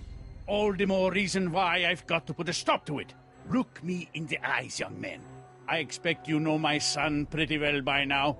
Do you seriously think his exhibition is going to be a success? Sure. Sure it will. Ha! You know as well as I how it'll end. Disaster! Maybe, maybe not, but even if it does, I mean, isn't Emmett entitled to make a few mistakes? Emmett has exceeded his quota for one lifetime. It's my job as his father to see to it there are no more mistakes. Emmett's just... stubborn, willful, single-minded, incorrigible, and obsessed. Okay, but if you look at it from the right angle, those traits are kinda... good. That may be your angle, Sonny, but I'm not so sure it's the right one.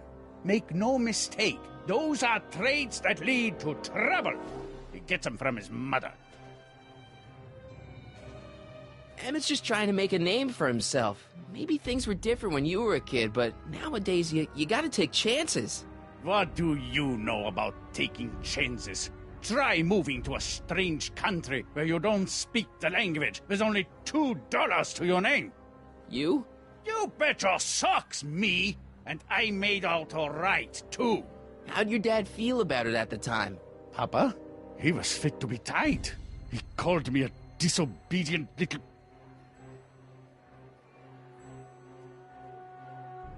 So your father didn't approve of you coming to America? Well, Papa never really understood the younger generation. He came around a bit in the end, but by then it was too late to. Tell him I'll listen to him. I want to listen to him. If he wants to talk.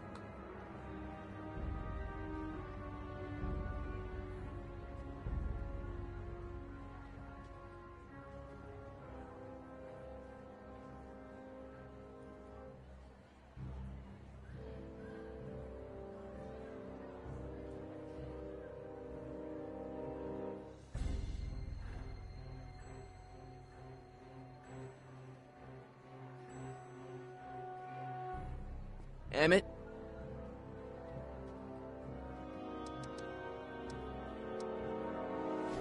He says you get your stubbornness from your mother.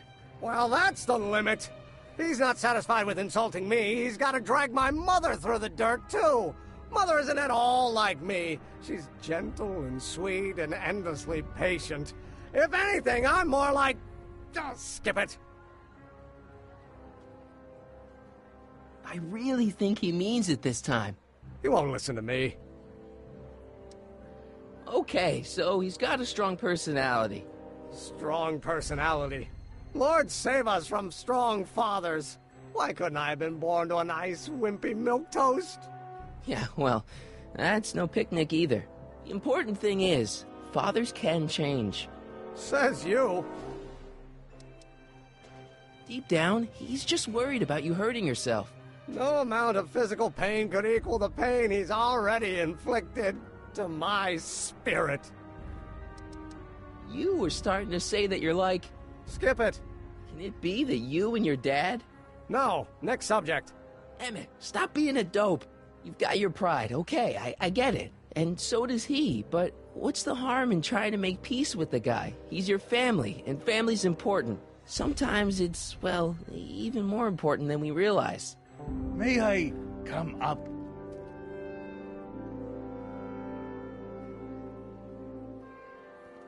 So, you think my new invention is a disaster waiting to happen? Yes, I do. And I'm here to say, if any son of mine is going to make of himself a public disaster, I insist on being there to support him. Pop! You're gonna change your tune once you see this baby go airborne. You see, the force field generated by the static accumulator... Marty, give Trixie the signal. We're ready for liftoff. Oh, good. Ladies and gentlemen, thank you for bearing with us through that unavoidable delay. And now the Hill Valley Expo is pleased as punch to present Mr. Emmett Brown and his electrokinetic levitator. The future is coming today.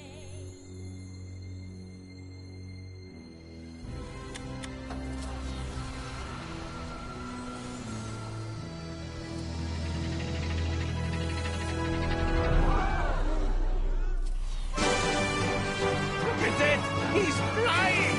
My Emmett is flying!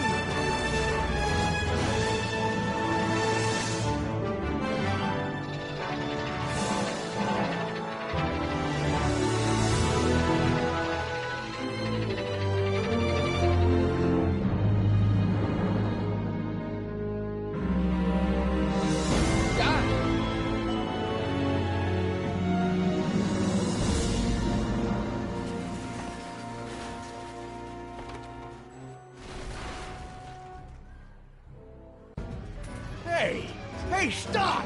Get back here! That trophy very nice.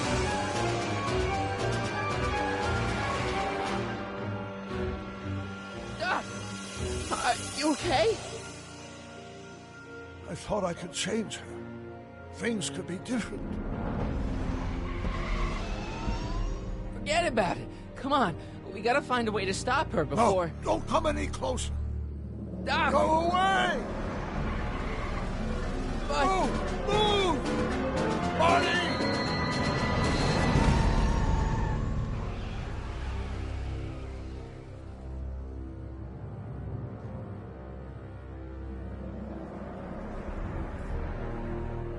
Oh my God! Doc!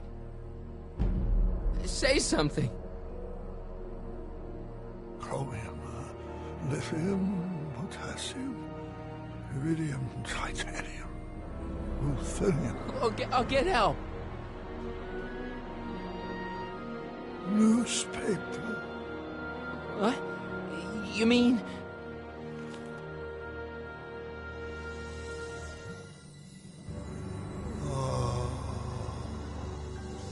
Gonna get you to a hospital, Doc. You're gonna be okay. Yes. Oh, I think I am going to be okay, Marty. No, come on, Doc. Doc, don't do this. Don't go.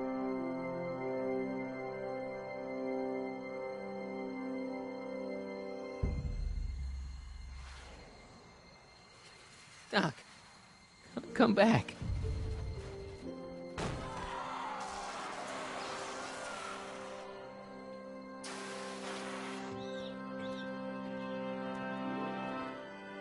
Doc?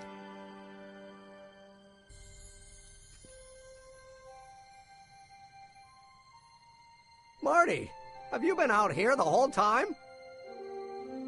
Emmett, is it over already? Oh, it's over all right. You missed a very wild party. I'm afraid I've been banned from the expo for the next 50 years. And if I were you, I wouldn't go back in either. At least not until all the broken glass is swept up. Oh, what was I thinking? Naturally, the ionic wind generated by an electromagnet of that size is going to play havoc with a merely mechanical steering mechanism. We need a much more advanced control system. I wonder if we could find a way to translate the body's own gravitational field into electrokinetic force. One might be able to direct the ionic current simply by shifting one's weight. Oh, great Scott, that's it!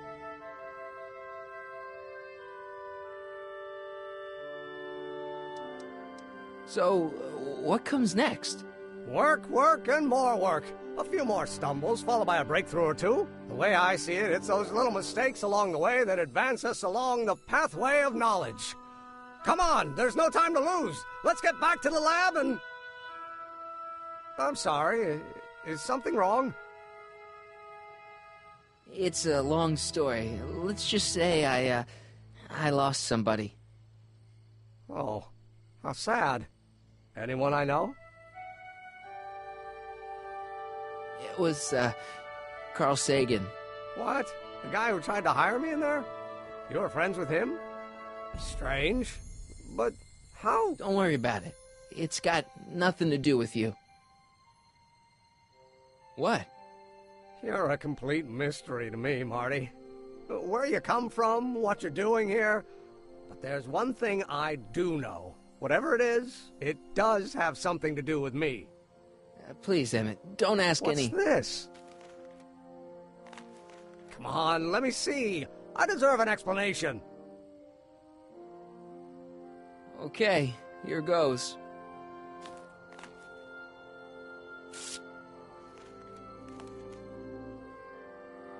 What's that? An explanation. But you've got to promise me, don't look at it until you get the key to the city. Huh? Emmett! Just promise. Emmett, where are you, my son? I'll be right there, Pop. Key to the city? I don't understand. And you can't understand. Not for a long time. It would do irreparable damage to something. Just say you promise. Okay, I promise.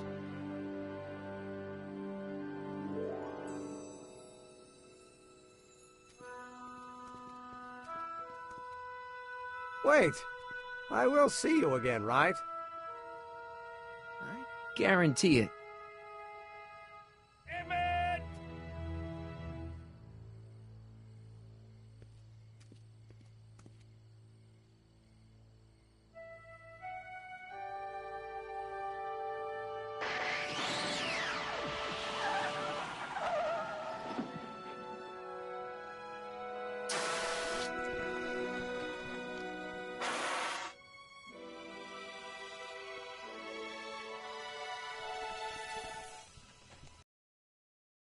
worked.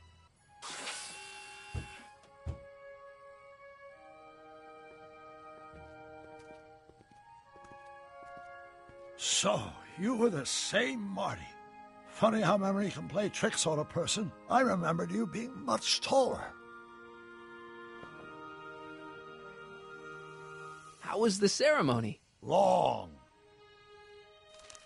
You've got a theatrical way of sending messages. Only way I could do it without messing up your timeline. Very clever. But what are you doing in 1931? I came to rescue you. Teenage me? No, you. But then teenage you got mixed up in it. See, you were in jail and... Never mind, it's better I don't know. Let's just get back to 1986. That is, unless your presence has caused any other time anomalies. Me? Nah, no. Well, I'm still a little confused about my...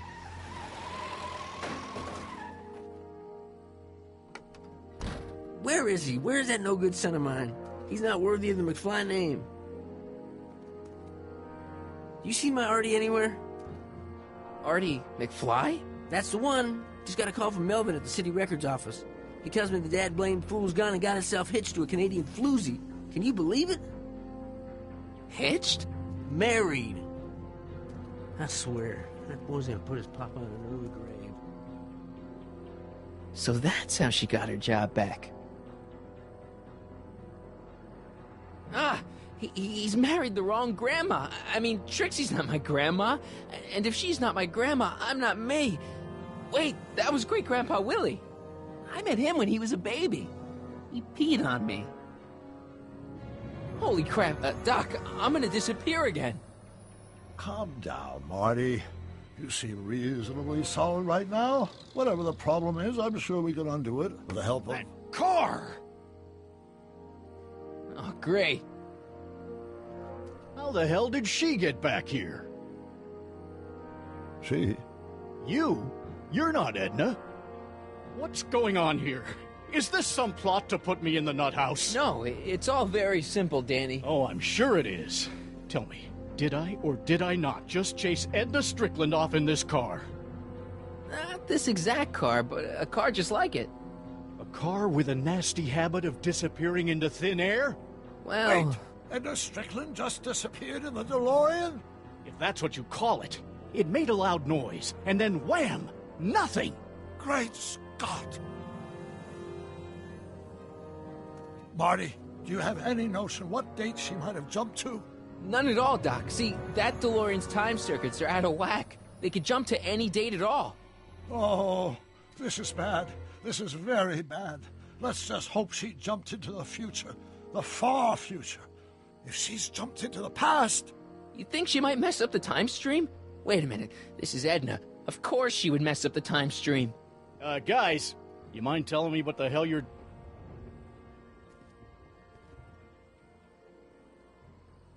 Uh-oh.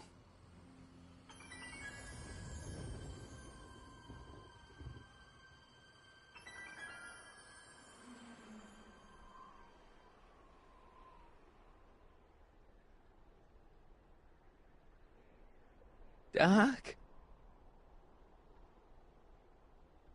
Did we just leave Hill Valley? No, I believe Hill Valley just left us. How? Something must have happened to it. A long time ago.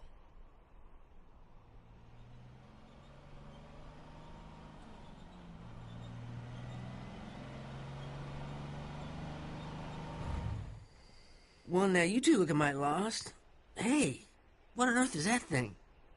It's an experimental vehicle. Pay it no mind. Look, maybe you can help us. We're looking for Hill Valley. Well, which is it, a hill or a valley? No, it's a town. It's a town called Hill Valley. Hill Valley, a town? Say, I think I once heard that there was a town here a long time ago. Don't know much about it, though. Just as I suspected.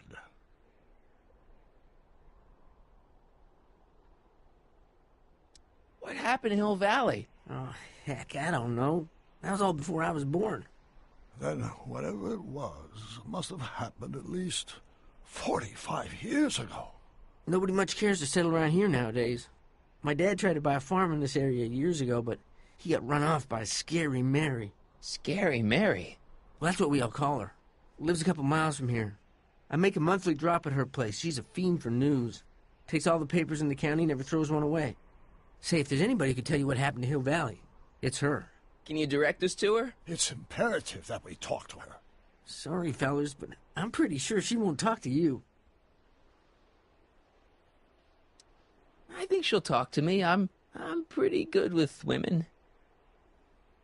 The thing of it is, guys, Mary's older than dirt, but she's also a little tetched, if you catch my drift. She doesn't like strangers. I'm sure we can handle her. We'll be very polite. Please, we gotta see her. Well, okay, if you insist. Take a right turn just after the bridge, then follow the wheel ruts till they come to an end. You'll have to go the last quarter mile on foot. Good luck, and don't say I didn't warn you. I got a notion I'll be kicking myself for sending you up there.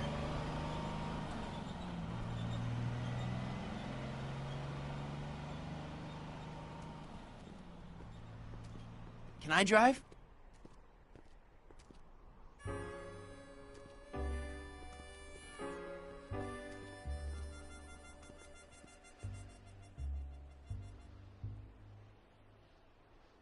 Mary Pickford.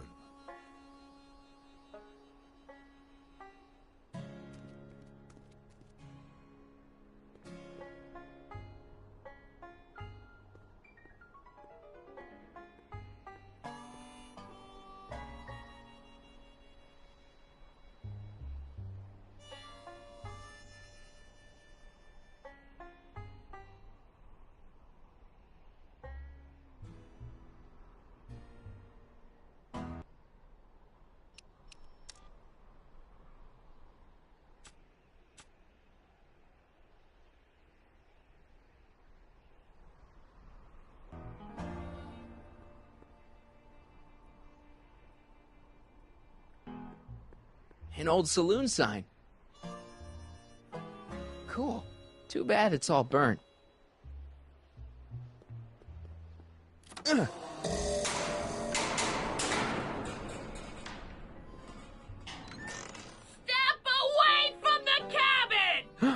Pardon us for intruding, madam. We were wondering if you could tell us... I don't talk to hooligans! Not a very friendly sort. Doc, that was Edna. Edna Strickland? Impossible. This is how she was when I first met her. I had to... Listen, just leave it to me. Okay, if you think you know how to handle her. Just remember, we need to know what happened to Hill Valley, and just as importantly, the precise time when it happened.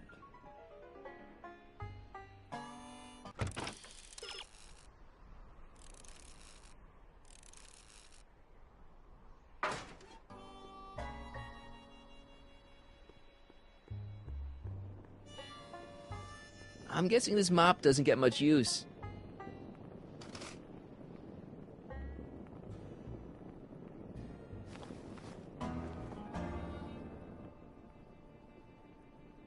I wonder what's cooking.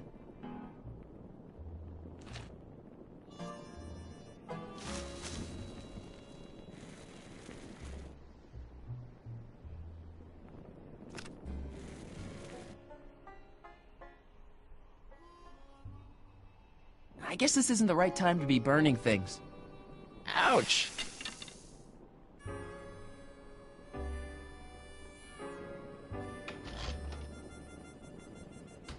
Yeah, I can wait.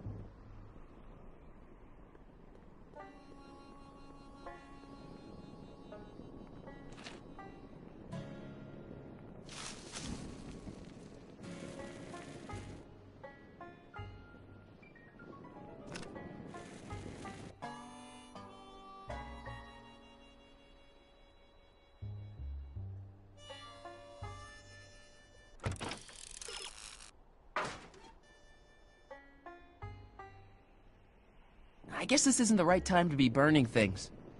Ouch!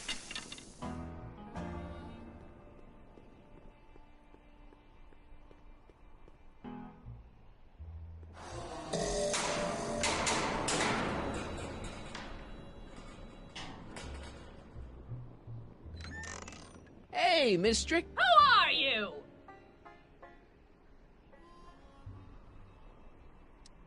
Harry Callahan. That's a foolish name, and I make it a rule not to talk to strangers with foolish names. But we're not strangers. How do I know you?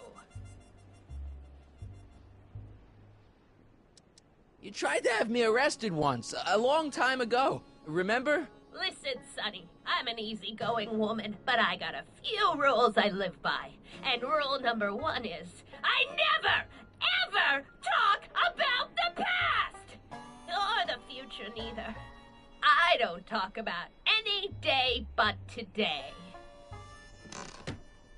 I guess that didn't go so well. Of course she doesn't talk about the past, because there's something in her past she's trying to forget. But we're gonna pry it out of her. Go ahead, knock on the door again.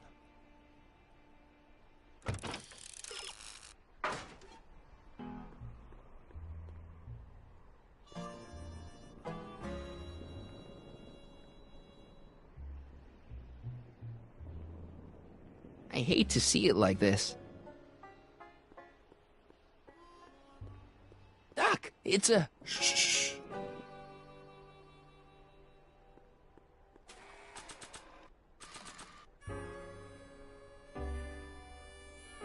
Not sure what that...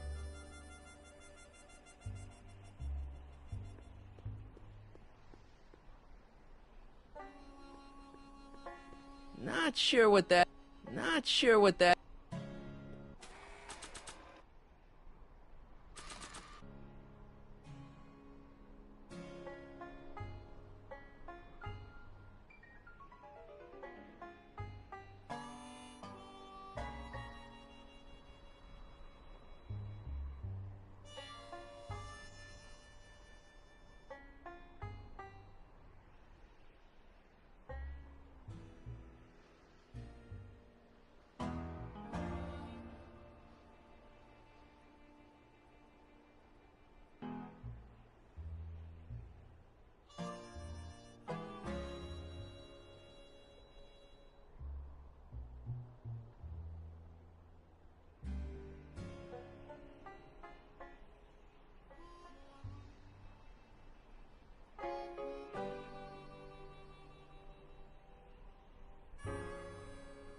I'm sure I can get her to talk to me. Then what are you waiting for? Knock on the door.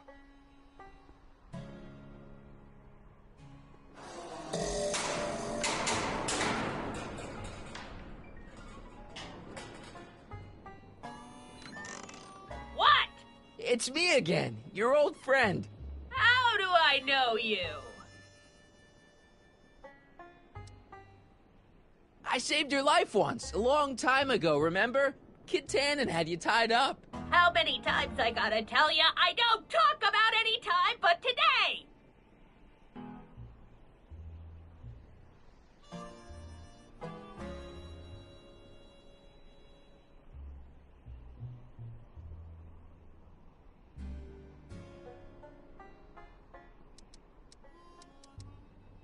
You interviewed me once, back when you were young. How many times I gotta tell ya I don't talk about any time but today?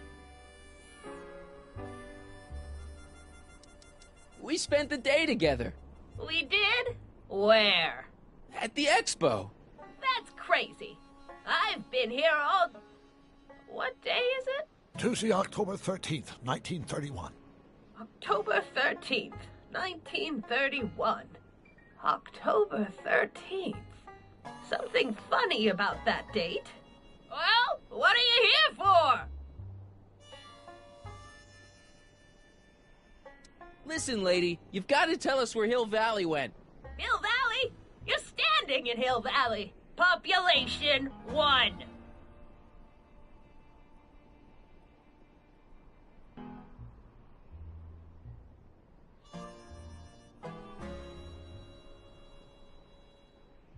But there used to be a regular town here, right? Might be there was a town once long ago, or might be it was in the future. How many times I gotta tell ya I don't talk about any time but today? You see that car over there? You stole that from Carl Sagan, and you time jumped into the past. Me? Steal a car? You got a lot of nerve, Sonny. Everyone in town knows that Mary Pickford's the most law-abiding citizen that Hill Valley's ever had. And I don't give a fig about the past.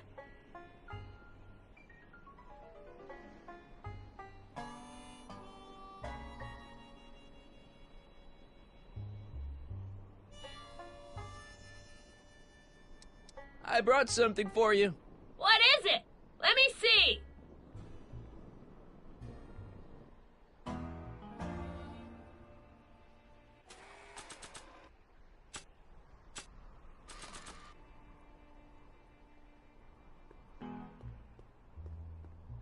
I brought you this. I ain't interested in flowers. But wait till you hear. And I especially ain't interested in talking flowers. Put 'em away.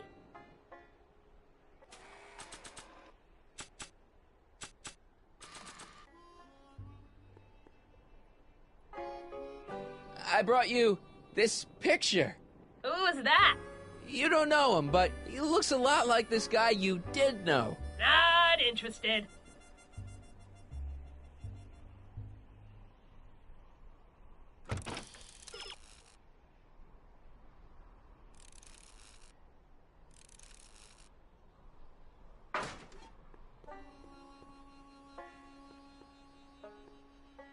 Not sure what that... I brought you him. Him? Who him? Him who?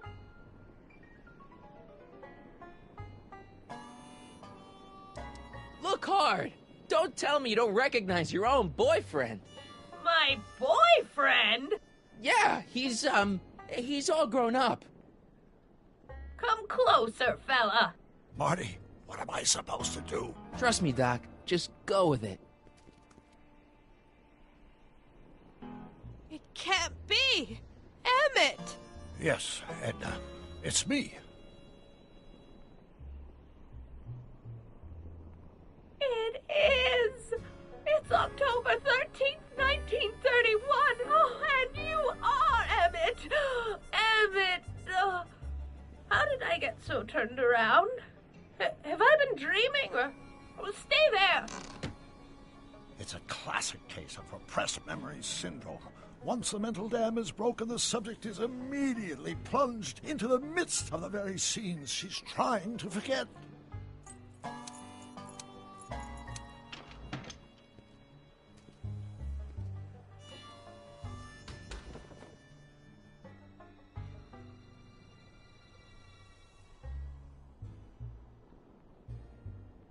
Darling, you've come back. Of course I knew you would. An intelligent boy like you wouldn't be one to throw away true love all because of a silly quarrel. I've already forgotten about last night's little tiff. I trust you've done the same? Of course I have. Of course I have. What?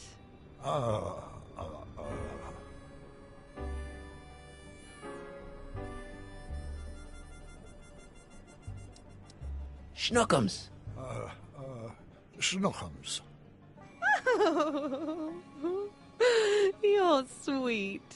But you're still keeping company with this Smirnoff character. I insist you drop him.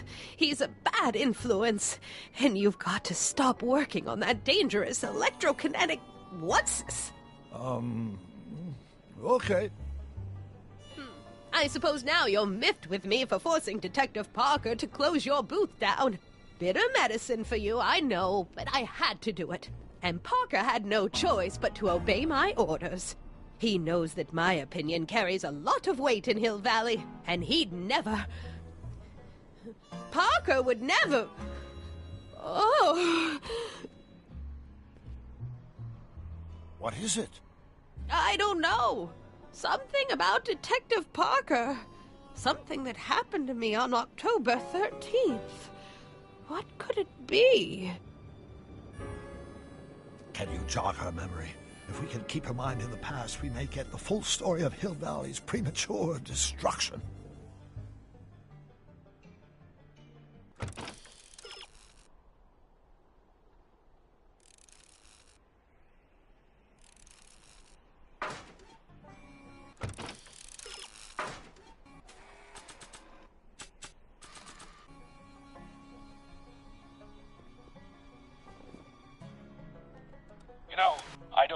ever asked you why you burned down all those speakeasies. Why?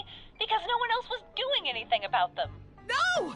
Turn it off, you imbecile! If Parker hears that, he'll...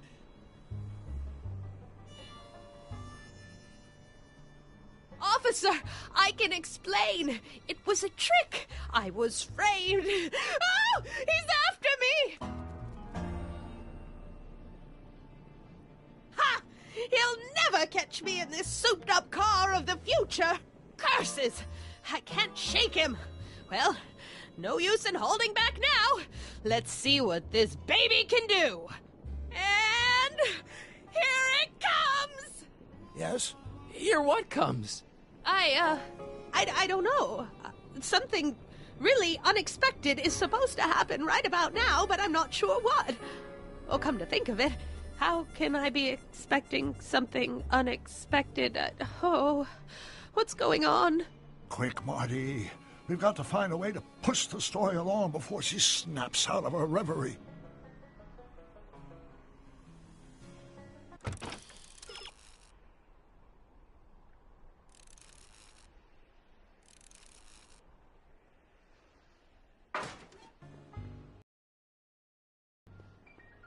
Not sure what that...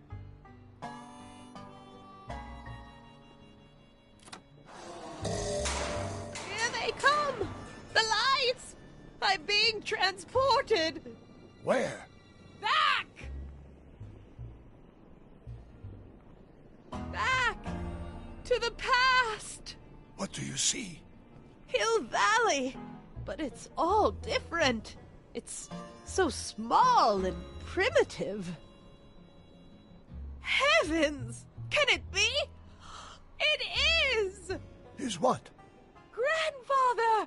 Big as life! Marshal James Strickland came to Hill Valley in 1869, shot by... I know, Doc. We met him in 1885. Remember? No! I must be mistaken. Grandfather didn't look like that. That man is an imposter! I'm not even sure it is a man! This is all very confusing. Where am I? Why am I thinking about the past? Get off my lawn, you kids! Better find a way to bring back Marshal Strickland quick. We've got to bring this story to a climax.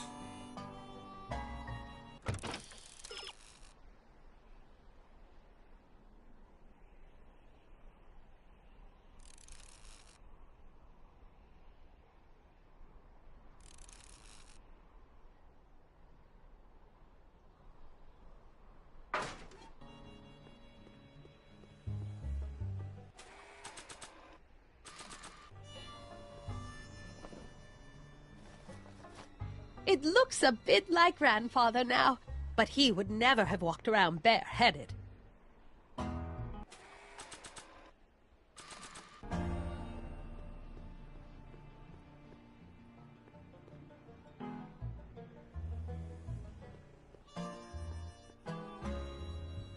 A blacksmith sign. I wonder if it's from Doc's old shop.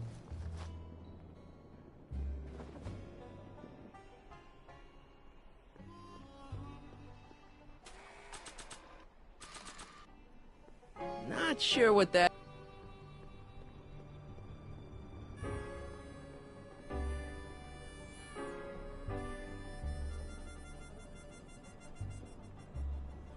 Not sure what that...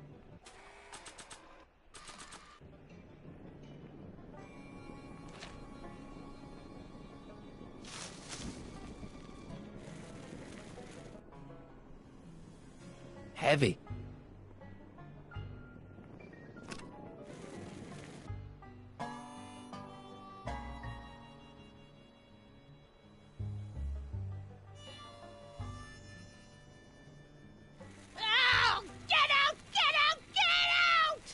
Don't upset her, Marty. Sorry.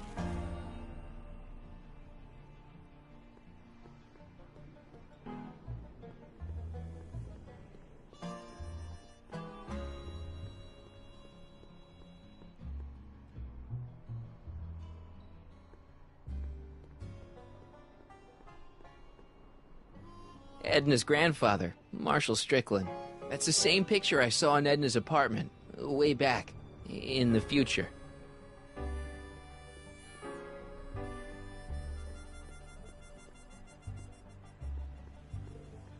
This hat doesn't frame her face very well.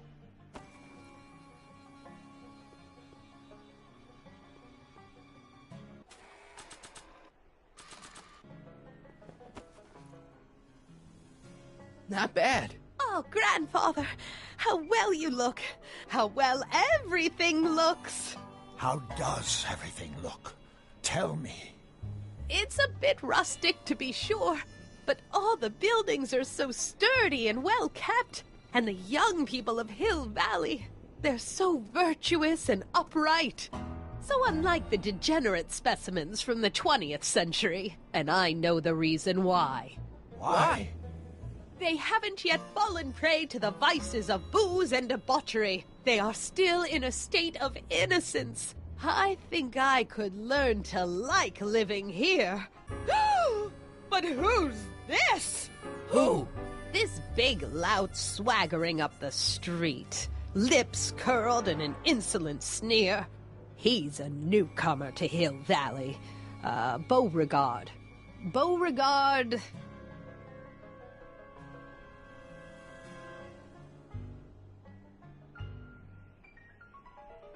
Tannen. Yes! Good guess. Look at him, acting like a big shot, throwing his money around. Stolen money, no doubt. Why can't they see through him? The two-bit phony! And now his plan becomes clear. He's bought a plot of land in town. He's going to put up a what? I don't know. It's something I don't like. Something evil. This is the key to our mystery. We've got to get her memory back in the groove.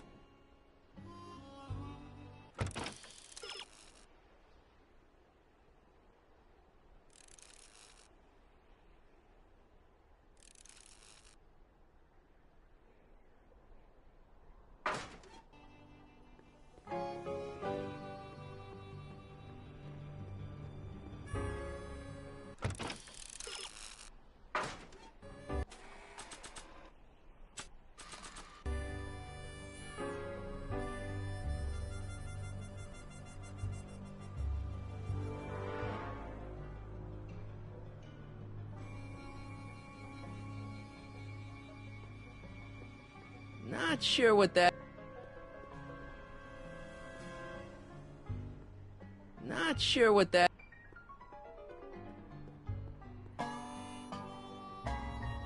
Here's something that'll make you remember. Remember what? I don't like to remember. Who are you? What are you doing in my yard, you hooligan? No, Edna. No yarn. What? This is Emmett speaking. It's October 13th, 1931. Yes. And something's about to happen. Oh, yes, something big. But what? Better not talk to her directly.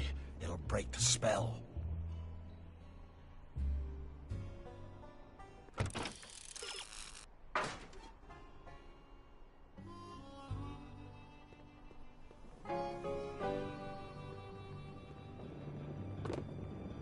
Talk about a watering hole. A saloon? In Hill Valley? Oh, he can't do that! Grandpa, you can't let him do it! You can't let that snake ruin paradise! Well, if they're all too blind to stop him, I'll just have to take the law into my own hands. I'll make sure this sinful establishment never opens its doors. I don't know what I'll do, but I'll do something. Something very conclusive.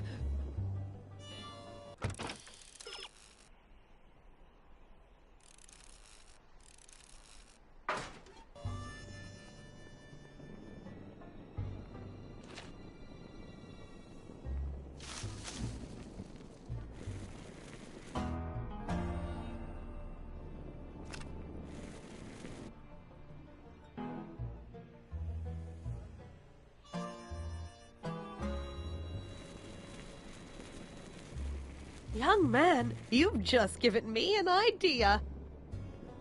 First, we'll need some kerosene. Apply it liberally to the building site. No sense in being parsimonious.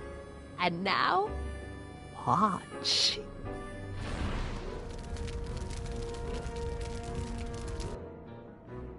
Isn't it beautiful? The devil's handiwork consumed by the fires of righteousness! Burn, you sucker! Burn! She was never this passionate when we were dating. Oh. What is it, Edna? Is it the fire? Turn away! Don't look! It's not staying in the saloon, is it? It's spreading to the other buildings in Hill Valley. My intentions were pure. It wasn't supposed to happen like this. But it did happen like this, and you've been repressing it all these years because you can't stand to admit that you're... A hooligan! I'm a hooligan!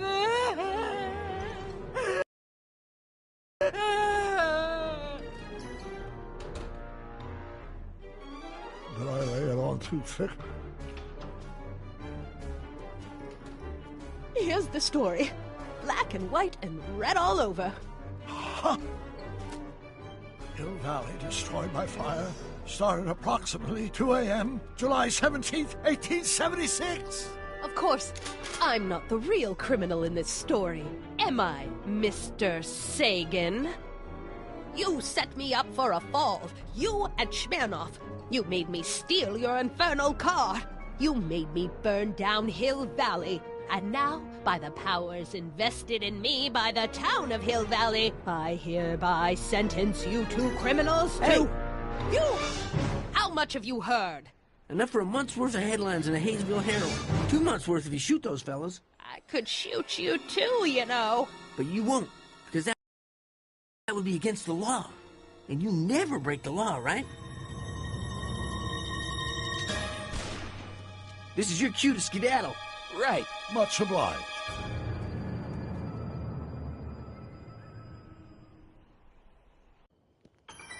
That new trophy, very nice.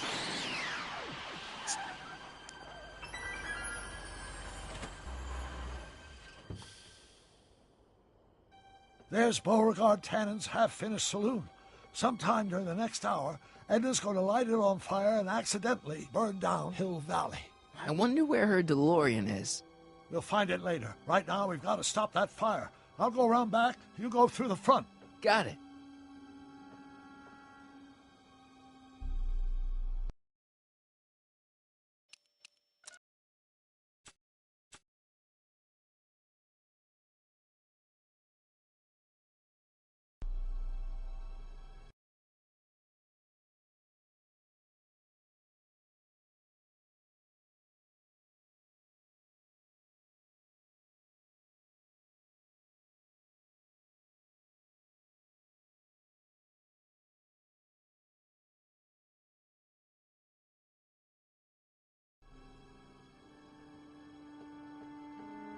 I think I liked it better on the outhouse.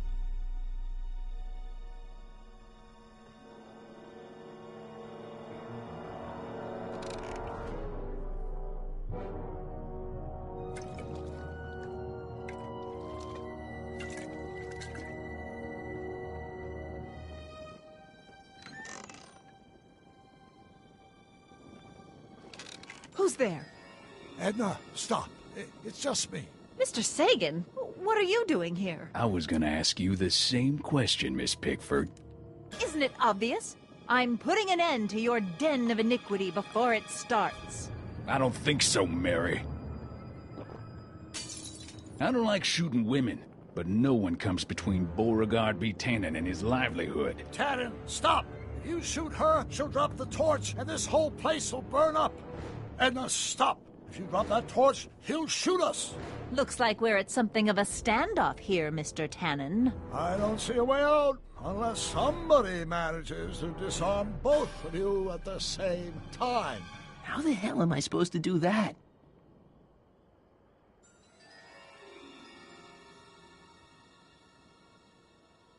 The chandelier's right over their heads. That's gotta be useful somehow.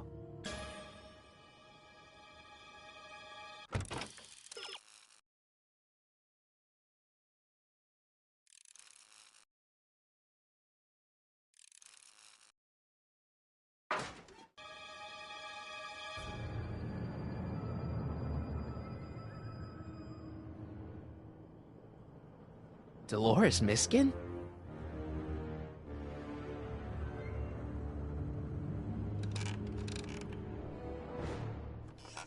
Was that a mouse? What's the matter, Miss Pickford? Scared of a little mouse? No, but you should be scared. Mice carry diseases. It's a fact. Look it up. Are you here to haul me back to 1931 for my supposed crimes? Or is there some... Maybe I could jump him.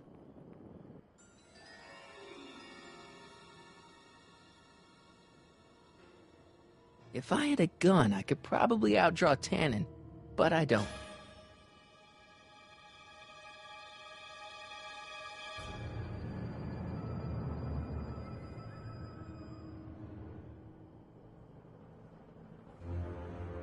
Pickle juice. That ought to be handy for putting out torches. It's too heavy to lift.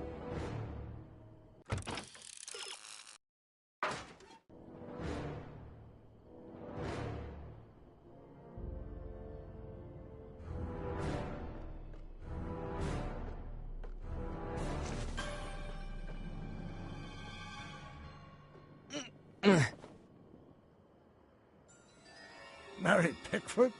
Don't tell me that you're not... Not sure what that... Not sure what that...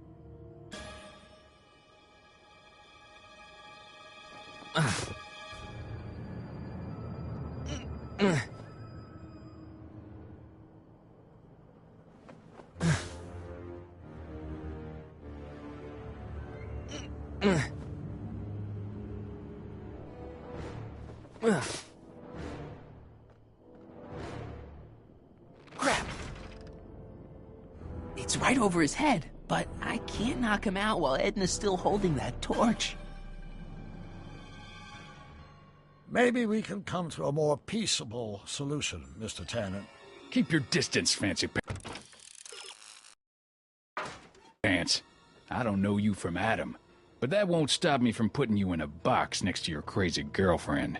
I'm not his girlfriend. Ha! Heavy.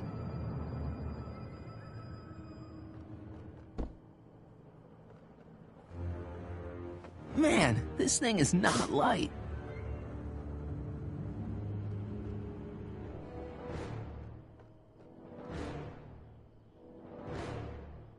I wonder what's in these. Oh, stop! Quiet! Gah! What the hell? Oh, cow crap! There goes all my pickled pig's feet!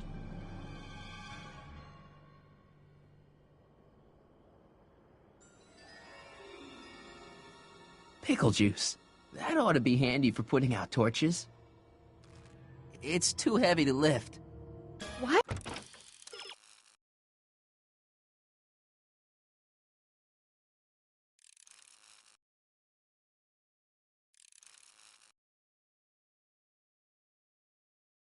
Why are you dressed like that?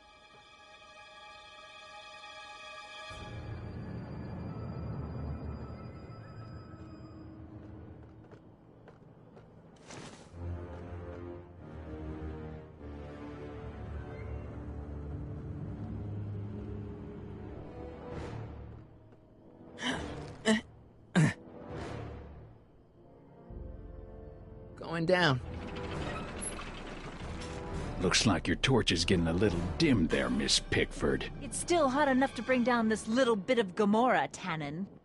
100 years from now, Hill Valley will erect a statue in my honor.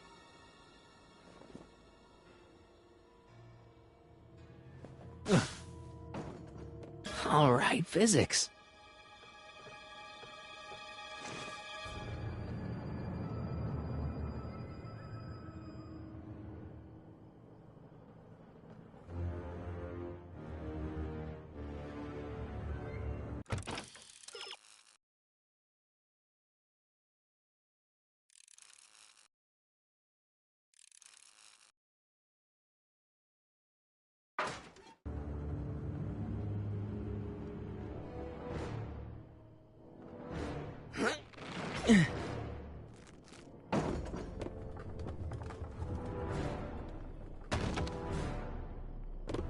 What was that noise? What noise? I didn't hear a noise.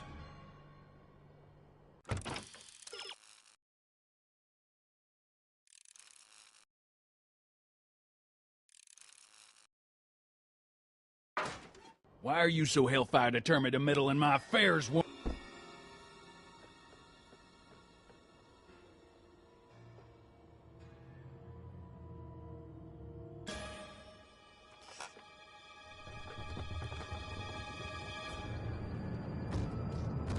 Okay, that was lucky. Won't be long now. We'll just see.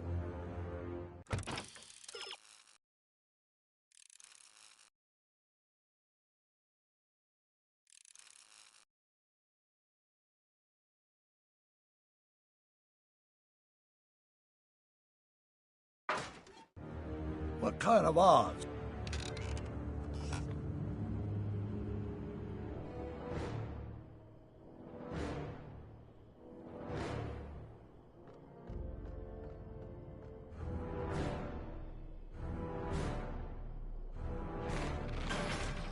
Not sure why I did that.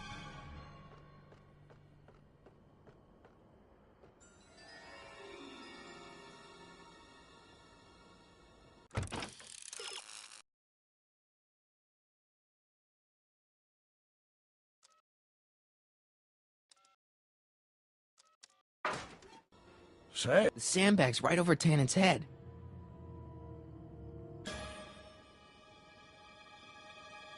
The ammo's in place. Now to pull the trigger.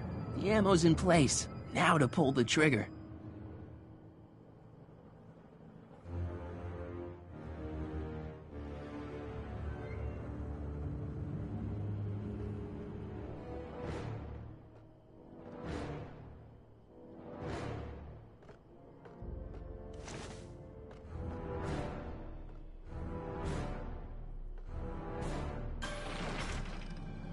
Not sure why I did that. The sandbag's right over Tannen's head. The sandbag's right over Tannen's head. If I had a gun, I could probably outdraw Tannen, but I don't. That sandbag's about ready to drop.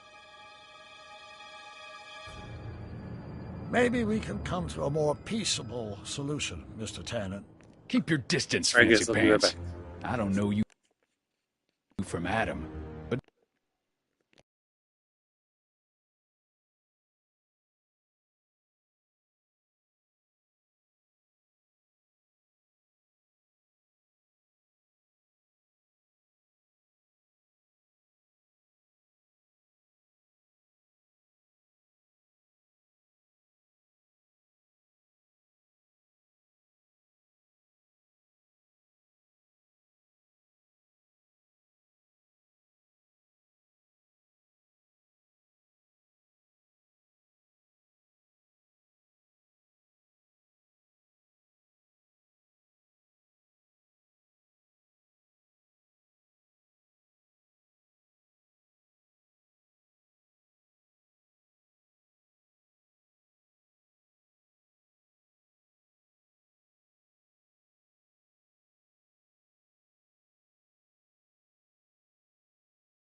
that won't stop me from putting you in a box next to your crazy girlfriend.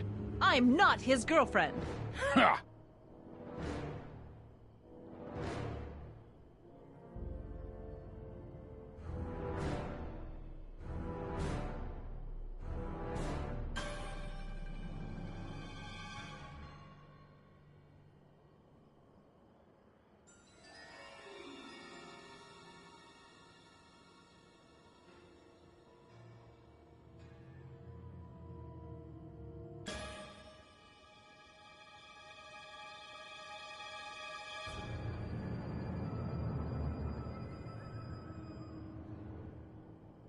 100 years from now, Hill Valley will erect a statue in my honor. If you go through with this, there won't be a Hill Valley 100 minutes from now.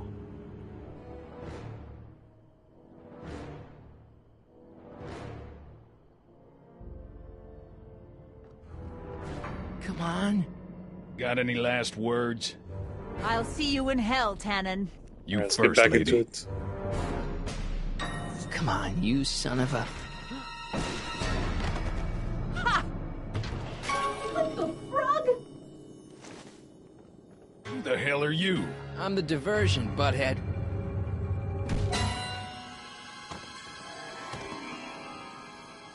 Nice one, Doc. Don't tell Clara. She thinks fisticuffs set a bad example for the boys.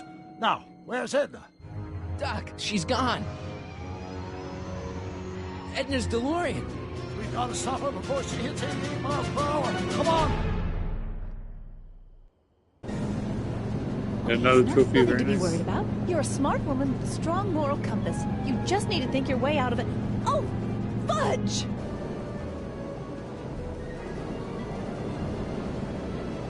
What's she doing? I think she's spouting euphemisms at us. Luckily, the road out of Hill Valley is still pretty rough in 1875. It's unlikely she'll manage to accelerate to 88 miles an hour anytime soon. How are we gonna stop her? Good question. We can't risk injuring her or damaging the vehicle for fear of altering the timeline even further. Luckily, those diagnostic lights my alternate self put all over her DeLorean have given me an idea. Here, take these. What are these? Flux synchronization modules. How do they work? I generally use them for maintenance purposes. We might be able to use them to sync up with the alternate DeLorean's diagnostic modules, thus making it possible to link both sets of time circuits and override the time destination of the alternate DeLorean. At least that's the theory, anyway. That's a great plan, I think. Best of all, we won't need to weld the modules to the frame. We'll just snap them over the diagnostic links. Wait a minute, Doc. You want me to go out there? How the heck am I supposed to do that? Good question. Let me think. Aha! A hoverboard! It saved our hides a few times before, so it seemed like the appropriate tool to bring along for the job. Sweet!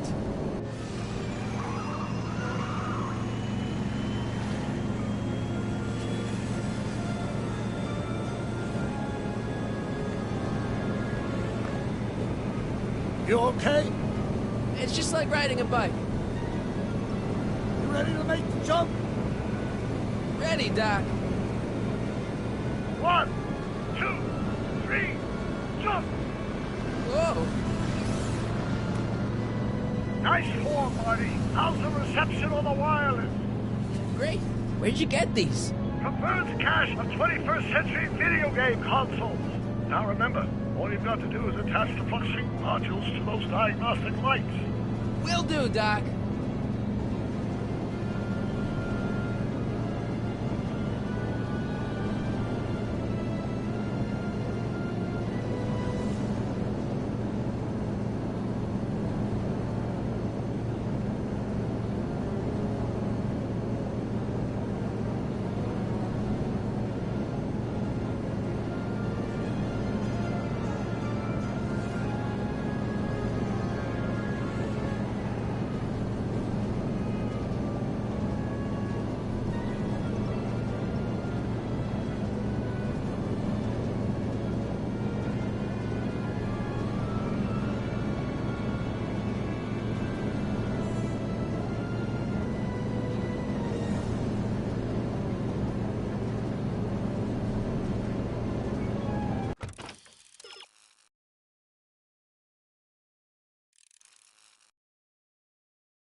Mr. Fusion, should I disable it?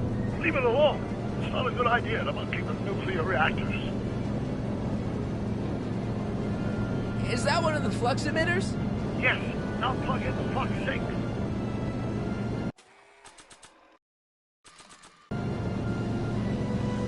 I can't reach it from here. You just have to climb onto the top.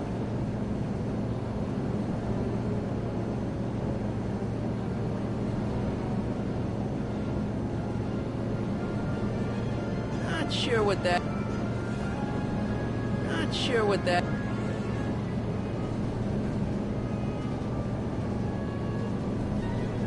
Not sure what that...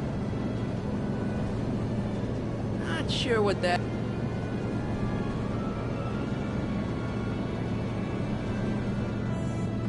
It's locked!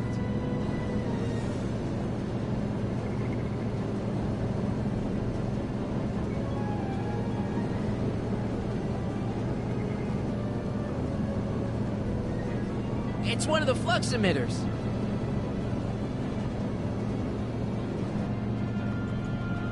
It's locked. It's one of the flux emitters.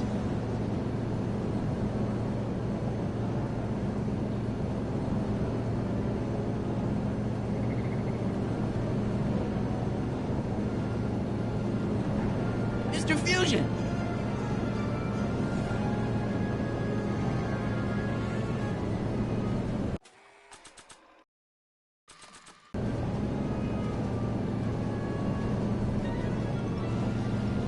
I can't reach it from here.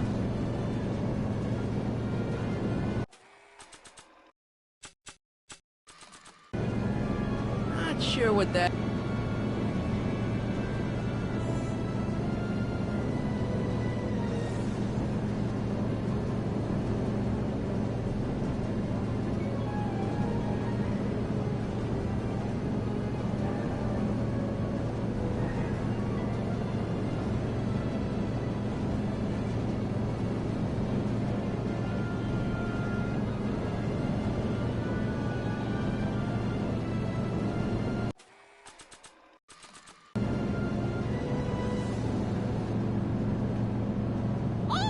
Get off!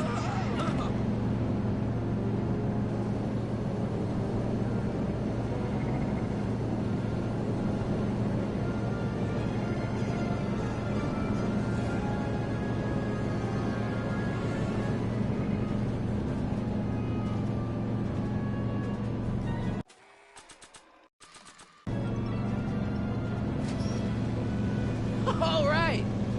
Nicely done. Now, aim the thing toward the receiving dish. I'll try, but it's getting a little bumpy out here.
Great. That's one flux thing down. 2 to go.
Excellent. Now let's get that flux override module on before she starts making life difficult.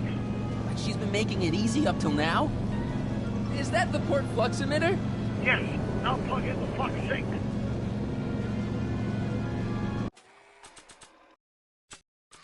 Well, here goes nothing, Doc. Whoa! Perfect. Now, aim the flux sink towards the receiving dish on my DeLorean. Receiving dish. Check! I already put a flux override here.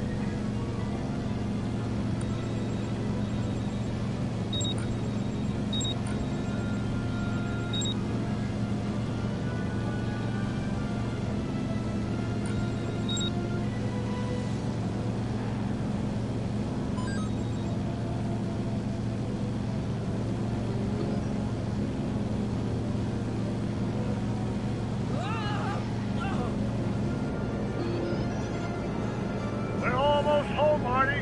Just one flux sink left. Get off my car, you hooligan!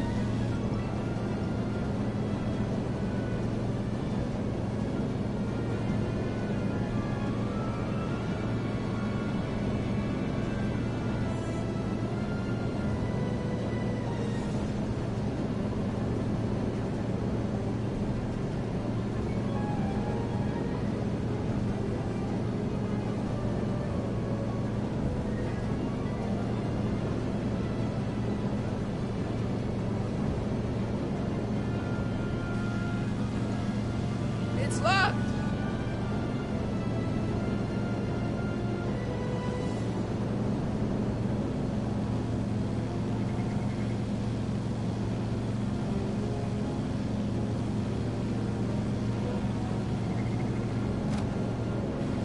Edna! What?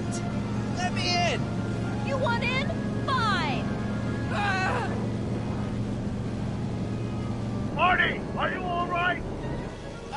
Not really.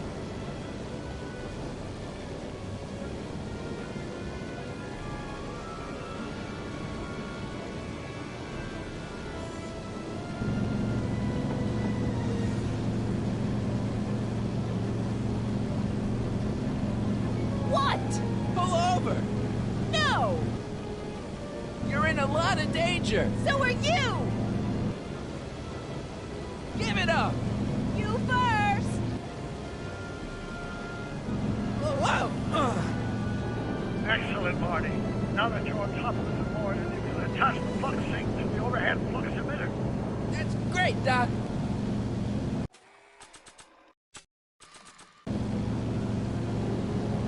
Ha! Nicely done. Now, aim the sink toward the receiving dish.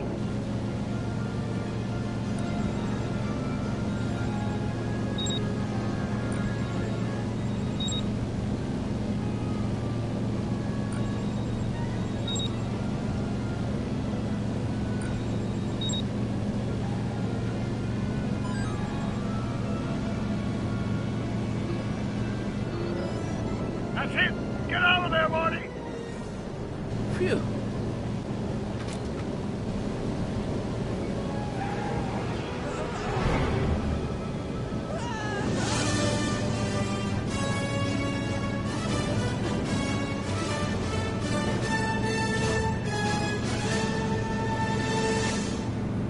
Now what? Now we take control of Edward's DeLorean with the flux synchronizers, and that's strange. What? According to these readings, the temporal cohesion of Edna's DeLorean is decaying at an alarming rate. English, Doc. We've got to get Edna home, now!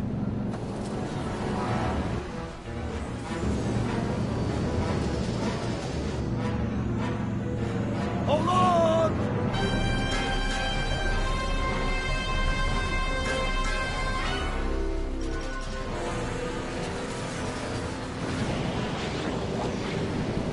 Holy shit! Ah! Oh.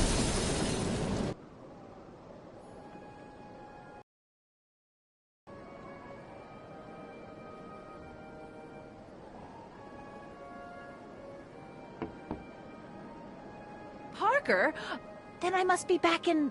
Would you be kind enough to tell me what day it is? It's the day I place you under arrest for arson, resisting arrest, and being a general all-round pain in the ass. No! You can't arrest me. Not now. I just got back from the last century. Would you look at that? Edna Strickland, drunk as a skunk. I'm not drunk, you reprobate. I'm a time traveler. Sure you are. Oh, I'm loving this.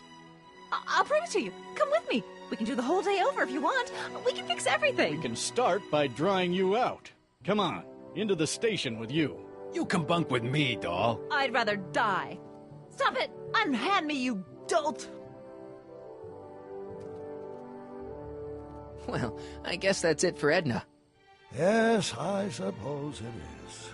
You know, whoever said time heals all wounds didn't know squat about time travel. What do we do about that, DeLorean? No need to do a thing. Ever since we synced up the time circuits, the temporal breakdown in Edna's DeLorean has accelerated at an exponential rate. By my calculations, the timeline should catch up with it in 5, 4, 3, 2, 1, now! What the hell? Hey, Parker, you're not gonna believe this. See? What'd I say? Ready to go home? Wait, Doc, the timeline's not fixed yet. Look.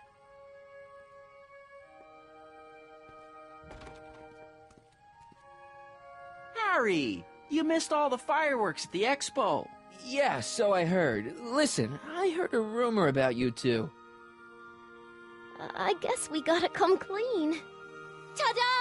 Hardy took me to Reno last night. Try to keep a secret in Hill Valley. Well, you gonna congratulate us or what?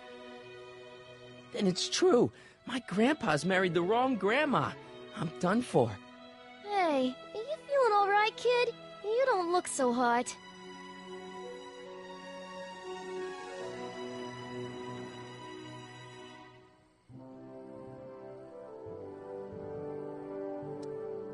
Trixie, you can't marry Artie. Is this about my past with Kid? 'Cause Artie ain't holding that against me. That's right, darling. The past is the past. Yeah, but... this just isn't right. Now, I know marrying a Canadian for a work permit isn't strictly by the book, but hey, sometimes you gotta go out on a limb for the ones you love. Isn't he just the sweetest?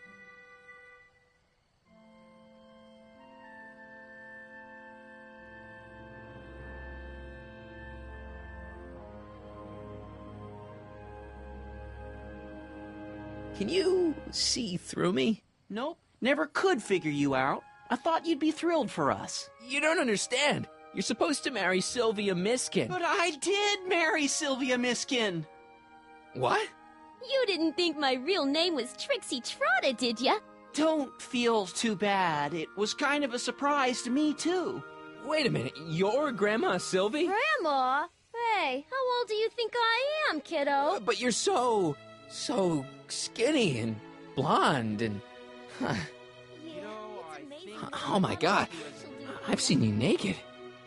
You're Sylvia? You okay, pal? Yeah, I'm fine. Great. You kids go off and have yourself a wonderful honeymoon. And don't worry about your dad, Artie.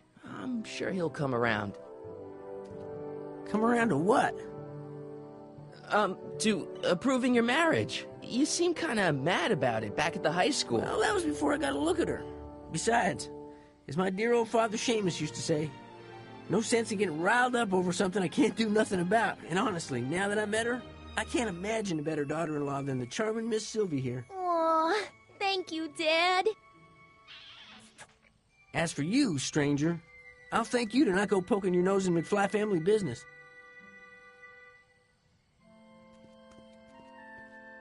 It's been a pleasure, Agent Callahan.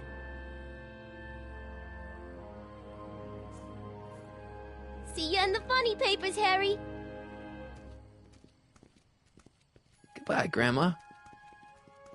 You know, I took some pictures of Trixie in 1931. Hey, that's my grandma you're talking about.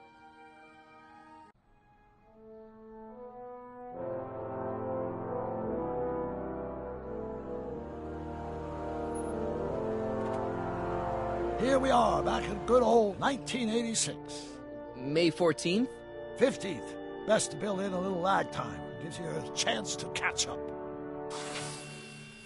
Looks like the estate sale is still going on. Hey, don't you want to stay, Doc? You gotta stop the bank from selling off all your old stuff. What are you talking about? Estate sale? Bank? I'm not dead, Marty. Clara and I are having a little garage sale, that's all. Garage sale? You mean... Marty, you're back from your trip. Hello, Doc. Selling off the family treasures, eh? Not quite, but I hope you find something you like. Speaking of which, did you find what you were looking for? Yeah, I sure did. Great! Hey, is that a box of Asimov? Let me get this straight. Are you telling me you live here now? In 1986? Well, naturally. Claire and I maintain a part-time residence here. Wasn't that the case when you left? No. Strange. I can't imagine not sticking around. After all, I've got my late father's foundation to supervise. If I wasn't here, who'd present the annual Earhart Brown Scholarship for Young Scientists? Something funny? I'll explain it to you later. I don't see what's so funny about looking after a family legacy. Oh, almost forgot. I've got something for you.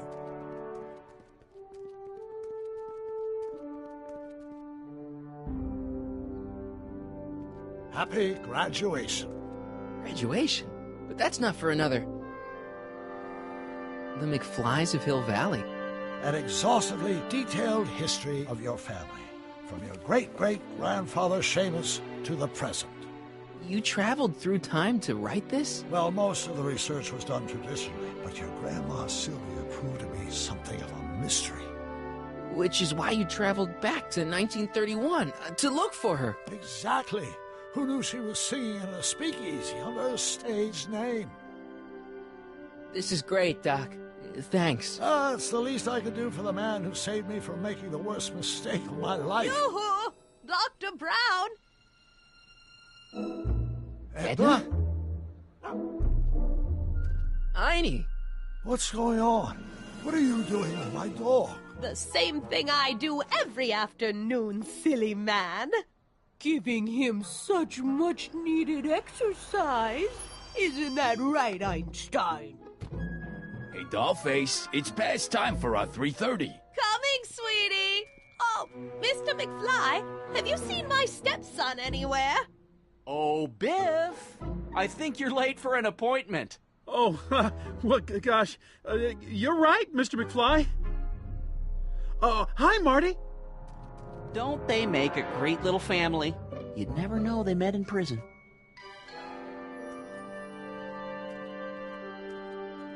Don't say anything. Let's just walk quietly into the lab and hope there are no more surprises.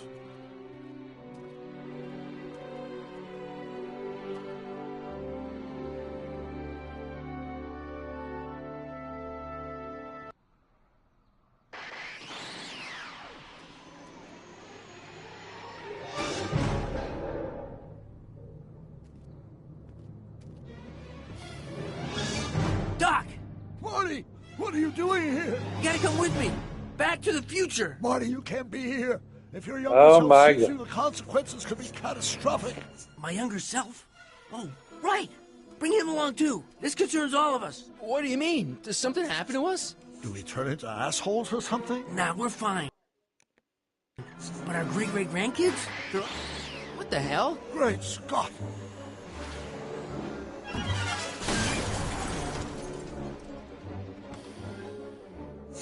Doc, you gotta come back with me. Don't listen to him, Doc. It's me you gotta help. If you want to save Jennifer and our 12 kids. What?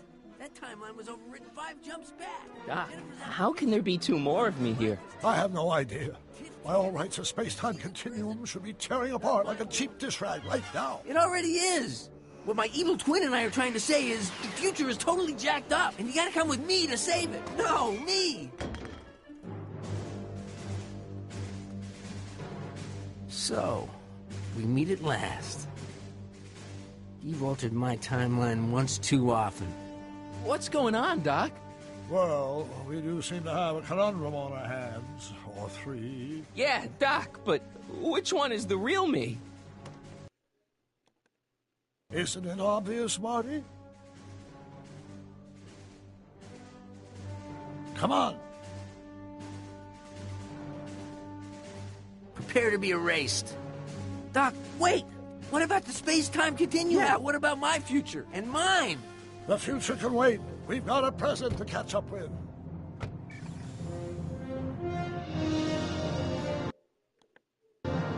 Where to, Doc? Mr. McFly? Thrill me.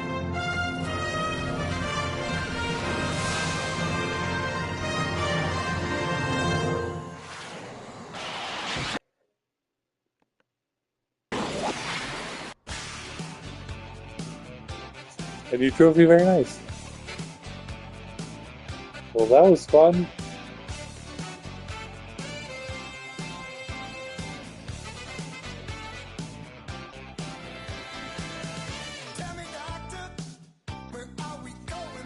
Alright guys, thank you guys for watching this episode of Back to the Future, the game. This is episode 5, this is the last episode.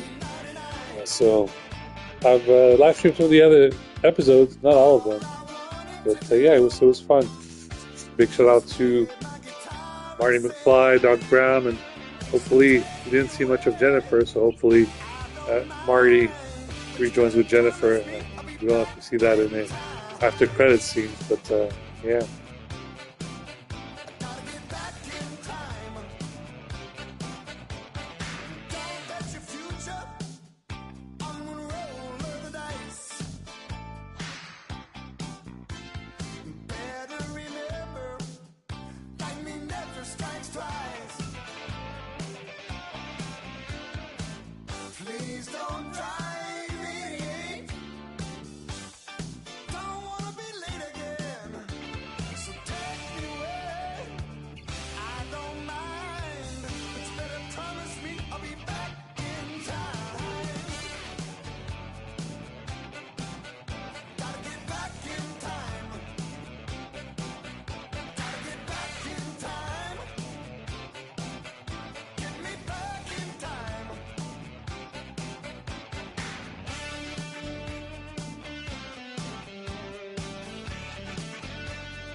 Wow, this is to be continued.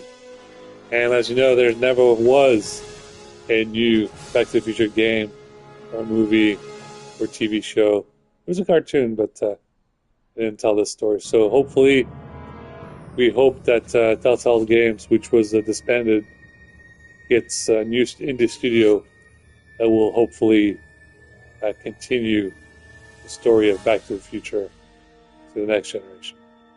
Alright guys, please like and subscribe to the YouTube channel. Hope you enjoyed it. Don't forget my links for Venmo, PayPal, GoFundMe.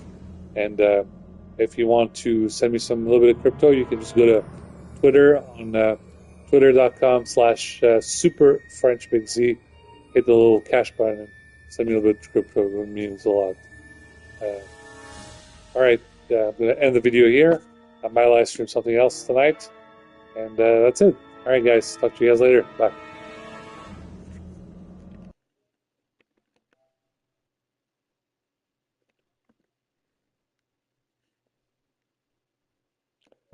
Everything's on the website, zack.coffee. That's ZACK.coffee. COFFE.